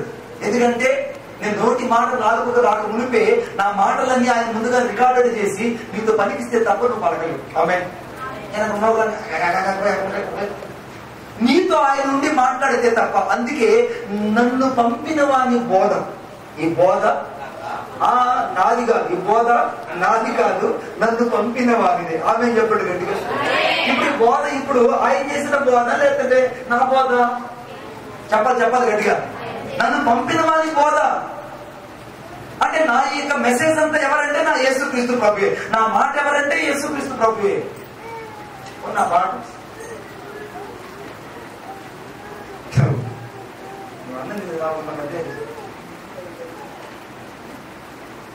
ఇప్పుడు నీ మాట యేసుక్రీస్తు ప్రభువే, ద్వారము యేసుక్రీస్తు ప్రభువే, ఆహారం యేసుక్రీస్తు ప్రభువే, నీళ్లు యేసుక్రీస్తు ప్రభువే. నీ కళ్ళు ఇంకా సర్వము క్రీస్తే. ఇక ఆయనలో నీలో ఇమిడి ఉంటే నువ్వు యేసులో ఉండిపోతావు. ఆమేన్. ఇప్పుడు నా నోటి మాట, నన్ను పంపిన వారి బోధిది నాది కాదు, నన్ను పంపిన నా నోటి మాట నాలుగు రాక మునిపే ఆ మాట నువ్వు బాగా గ్రహించి ఉన్నావు. ఇప్పుడు నా మాటలని ముందుగా రాక మునిపే వాటిని ముందుగా దేవుడు రికార్డెడ్ చేసి ఇప్పుడు జస్ట్ ప్లే చేస్తున్నాడు. నేను టేప్ రికార్డు క్యాసెట్ పెట్టింది ఆయన. మాటలు ఎవరివి? చేసి చెప్పాలి. మాటలు ఎవరివి? దొంగలారా గట్టిగా చెప్పండి. మాటలు ఎవరివి? ఇప్పుడు పక్కన చెప్పండి. ఈ వాక్యం నా కోసమే, ఈ వాక్యం నా కోసమే, ఈ వాక్యం నా కోసమే. ఈ రోజున యేసయ్య నీ జీవితంలో ఆయన లేని చోటు ఇది నేనే. తల్లి చెప్తాను. అందరూ ఆనందంగా ఉన్నామా? ఆనందంగా ఉన్నామా? ఇప్పుడు యేసుక్రీస్తు ప్రభువు కనబడిన శత్రువుని కనబడేటట్టు చంపింది. ఆదికాండం 3వ అధ్యాయంలో యేసుక్రీస్తు రోమా 16:20 ప్రకారంలో ఆయన శత్రువు యొక్క బలమంతటి మీదని, అనగా తేళ్ల యొక్క జాలంటి కదా దేవుడు, తేళ్ల మీదను పాముల మీదను నేను అధికారం అనుగ్రహించున్నాను అని రాయబడింది. ఇప్పుడు తేళ్లని సాగుతుంది ఎవరంటే నా యేసయ్య. ఇప్పుడు పాముల మీద అధికారం నాకు ఎవరు ఇచ్చిందంటే యేసుక్రీస్తు ప్రభు. తేలేవు కదంటే ఏది తేలేవు కదా 10వ అధ్యాయంలో మర్చిపోయాడు. లూకాసు 10వ అధ్యాయంలో చెప్పాలి ఏమని, నాకు ఇప్పుడు ఏమీ లేదు, అర్థమైందా, నాకు ఇక యేసుక్రీస్తు ప్రభువేనండి అని చెప్పాలి. హల్లెలూయా. దేవుడు పాముల మీద శత్రు బలమంతరి మీద నాకు అధికారం ఇచ్చింది ఎవరంటే యేసుక్రీస్తు ప్రభు. శత్రు బలమంతరి మీద నాకు అధికారం ఇచ్చి నాకు ఇప్పుడు విజయం ఇచ్చింది ఎవరంటే యేసుక్రీస్తు ప్రభు. అందుకే 15వ అధ్యాయం 50 రాయబడింది, ఆయన మనకు అత్యధికమైన జీవనం గురించి ఉన్నారు. ఆమేన్. అత్యధికమైన విజయం ఎవరిని గ్రహించారంటే యేసయ్య. విజయాన్ని కారణం ఎవరంటే యేసుక్రీస్తు. విజయంలో కూడా ఎవరున్నారు? నా ఓటములు ఎవరున్నారు? నా ఆనందంలో ఎవరున్నారు? చెప్పాలి. నా ఆహారంలో ఎవరున్నారు? నా నీళ్ళల్లో ఎవరున్నారు? నా మాటల్లో ఎవరున్నారు? అంతకంటే ఎక్కువగా నేను ఇంకేం చెప్పాను? నా ద్వారంలో ఎవరున్నారు?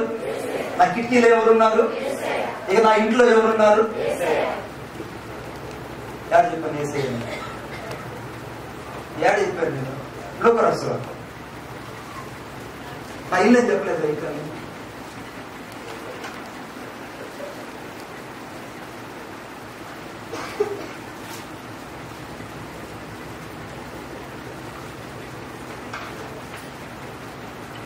అక్కడ 19వ అధ్యాయం 9వ వచనం.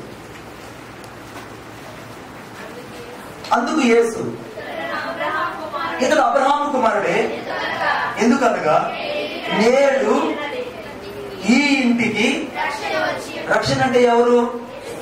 ఇల్లు అంటే ఎవరు? ఇప్పుడు ఇల్లు అన్నా కూడా ఎవరే? నేను నమ్మల. అంతమంది అనుమానాలు బుద్ధులు ఎక్కువ. ఎబ్రిల్ రాసిన పత్రిక వాళ్ళ వల్ల చచ్చిపోతున్నాను. బాగా ఎబ్రిల్ రాసిన పత్రిక వాళ్ళ చూపులో చచ్చిపోతుంది సార్. నాకు అర్థం కాలేదు. ఇంకా వాడు మీకు క్లారిఫికేషన్ ఇవ్వాలి. అప్పుడు వాడు అమ్మో చూడండి. ఎబ్రిల్ రాసిన పత్రిక 2వ అధ్యాయం. ఇల్లు అనే మాట నమ్మలేదు. అందుకని ఇంకో చెప్తే సర్టిఫికేట్ ఏం కాదు. 3వ అధ్యాయము 5వ వచనం. ముందు చెప్పబో సంగతులకు సాక్షాత్తుగా పరిచారకుడై ఉండి దేవుని ఇల్లంతటిలో నమ్మకముగా ఉండెను. అయితే క్రీస్తు కుమారుడై ఉండి, ఇప్పుడు ఆ ఇల్లు ఎవరు? క్రీస్తే. ఇల్లు ఎవరు? అది చెప్పడానికి క్లారిఫికేషన్. ఆమె చెప్పండి గట్టిగా. ఆన్సర్ మీకు ఇప్పుడు ఆ ఇల్లు ఎవరు? ఆ ఇంటి మీద క్రీస్తు నమ్మకమైన సాక్షిగా ఉన్నాడు. ఆ నమ్మకం వరకు స్థిరపట్టిన ఎడల ఆ ఇల్లు ఇప్పుడు మనమే. హల్లెలూయా. ఇప్పుడు ఇల్లు ఎవరిని చూసిస్తుంది? యేసయ్యని చూస్తుంది. ఇంట్లో ఉన్న ద్వారం ఎవరిని చూసిస్తుంది? యేసు ప్రభువుని చూస్తుంది. ఇంట్లో ఉన్న కిటికీ ఎవరిని చూసిస్తుంది? తినే అన్నం ఎవరిని చూసిస్తుంది? యేసు. తాగే నీళ్ళు ఎవరిని చూసిస్తుంది? మాట్లాడే మాట ఎవరు సూచిస్తుంది? సమస్తం జరిగించేది ఎవరు? యేసుక్రీస్తు. కుమారులు ఎవరున్నారు? తండ్రి ఉన్నాడు. తండ్రిలో ఎవరున్నారు? కుమారులు. అంటే కుమారులు లేని చోటు ఏంటి? ఎంత ఆనందమైంది, ఎంత మర్మమైన క్రీస్తు ఈరోజు నీకు కనపడ్డా. నా దేవుడు ఇంత మర్మమైన క్రీస్తు నీ ముందు నిలబడి ఉన్నారు, నీ ముందు నిలబడి ఉన్నారు. ఆ మర్మమైన క్రీస్తు కాపరిగా కనపడ్డాడు. ఆ మర్మమైన క్రీస్తు, ఆ మర్మమైన క్రీస్తు ప్రధాన కాపరిగా కనపడ్డాడు. ఆ మర్మమైన క్రీస్తు గొప్ప కాపరిగా కనపడ్డాడు. ఆ మర్మమైన క్రీస్తు ఆత్మల కాపరిగా కనపడ్డాడు. ఆ మర్మమైన క్రీస్తు సమస్తము ఇవిడి ఉన్న క్రీస్తుగా కనపడ్డాడు. ఇప్పుడు యేసయ్య రెండు చోటు ఏది నేను తినే పువ్వులు ఆయన కనపడుతుంటాడు, తాగే నీళ్ళలో నాకు యేసు కనపడుతున్నాడు, నా మాటల్లో యేసు కనపడుతున్నాడు, చివరకు నా ఇంట్లో యేసు కనపడుతున్నాడు, చివరికి నా ఒంట్లో కూడా యేసు కనపడుతున్నాడు. యేసయ్య నీవంటి దేవుడు మర్మమైన క్రీస్తు ఈరోజు నాకు నువ్వు కనపడ్డావు. మర్మమైన క్రీస్తువు నువ్వు నాకు కనపడ్డావయ్యా. నువ్వు బట్టి నీకు వదనా నా కిటికీలో కూడా ఉన్నావయ్యా. నువ్వు లేని చోటే ఉన్నదయ్యా, నువ్వు లేని చోటే ఉన్నావయ్యా. నువ్వు నాకు కనపడ ప్రవేశపడలేదు. ఆ బంగారు తండ్రి ఎన్నోసార్లు బాధ పెట్టాను, ఎన్నోసార్లు నిన్ను క్షోభ పెట్టాను, ఎన్నోసార్లు నేను బహాటంగా సిలువ వేశాను తండ్రి, ఎన్నోసార్లు నేను నిన్ను క్షోభకు గురి చేశాను. నువ్వు సమస్తం నిర్వహిస్తున్నావని నేను గుర్తించలేకపోయాను తండ్రి. తండ్రి నీలో ఉన్నాడని, నీవే తండ్రి ఉన్నావని, నీవే నాలో ఉన్నావని నేను గుర్తించకుండా నిన్ను బాధ పెట్టాను. దయతో నన్ను క్షమించండి, నన్ను దయతో క్షమించండి అయ్యా, నన్ను దయతో క్షమించండి, నన్ను క్షమించండి అయ్యా. నీ రక్తంతో కడిగి పరిశుద్ధపరచండి, నన్ను నీ రక్తంతో కడిగి పరిశుద్ధపరచండి, నన్ను నీ రక్తంతో కడిగి పరిశుద్ధపరచయ్యా, నన్ను నీ రక్తంతో కడిగి పరిశుద్ధపరచు. నా హృదయం లేక నిన్ను ఆహ్వానిస్తున్నానయ్యా, నా హృదయం లేక నిన్ను ఆహ్వానిస్తున్నానయ్యా.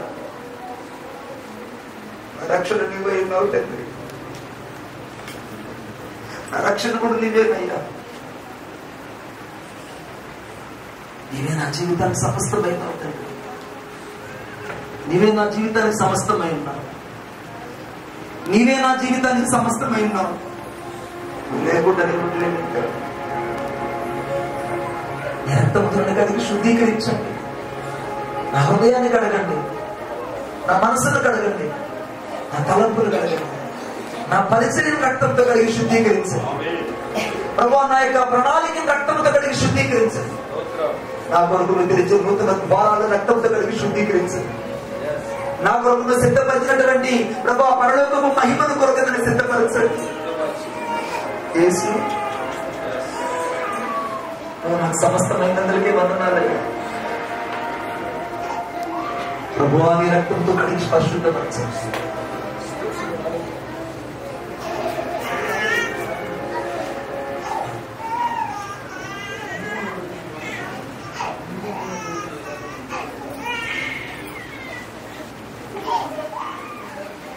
అందరూ ఒకసారి మనసారా దూరాన్ని నుంచి ప్రార్థించారు. ప్రభువా నీ రక్తంతో కడిగి శుద్ధీకరించండి, నీ రక్తంతో కడిగి పరిశుద్ధపరచండి. నువ్వు తప్పు నాకు అవ్వదు. ప్రేమగల మా తండ్రి నీ పొందనాలు.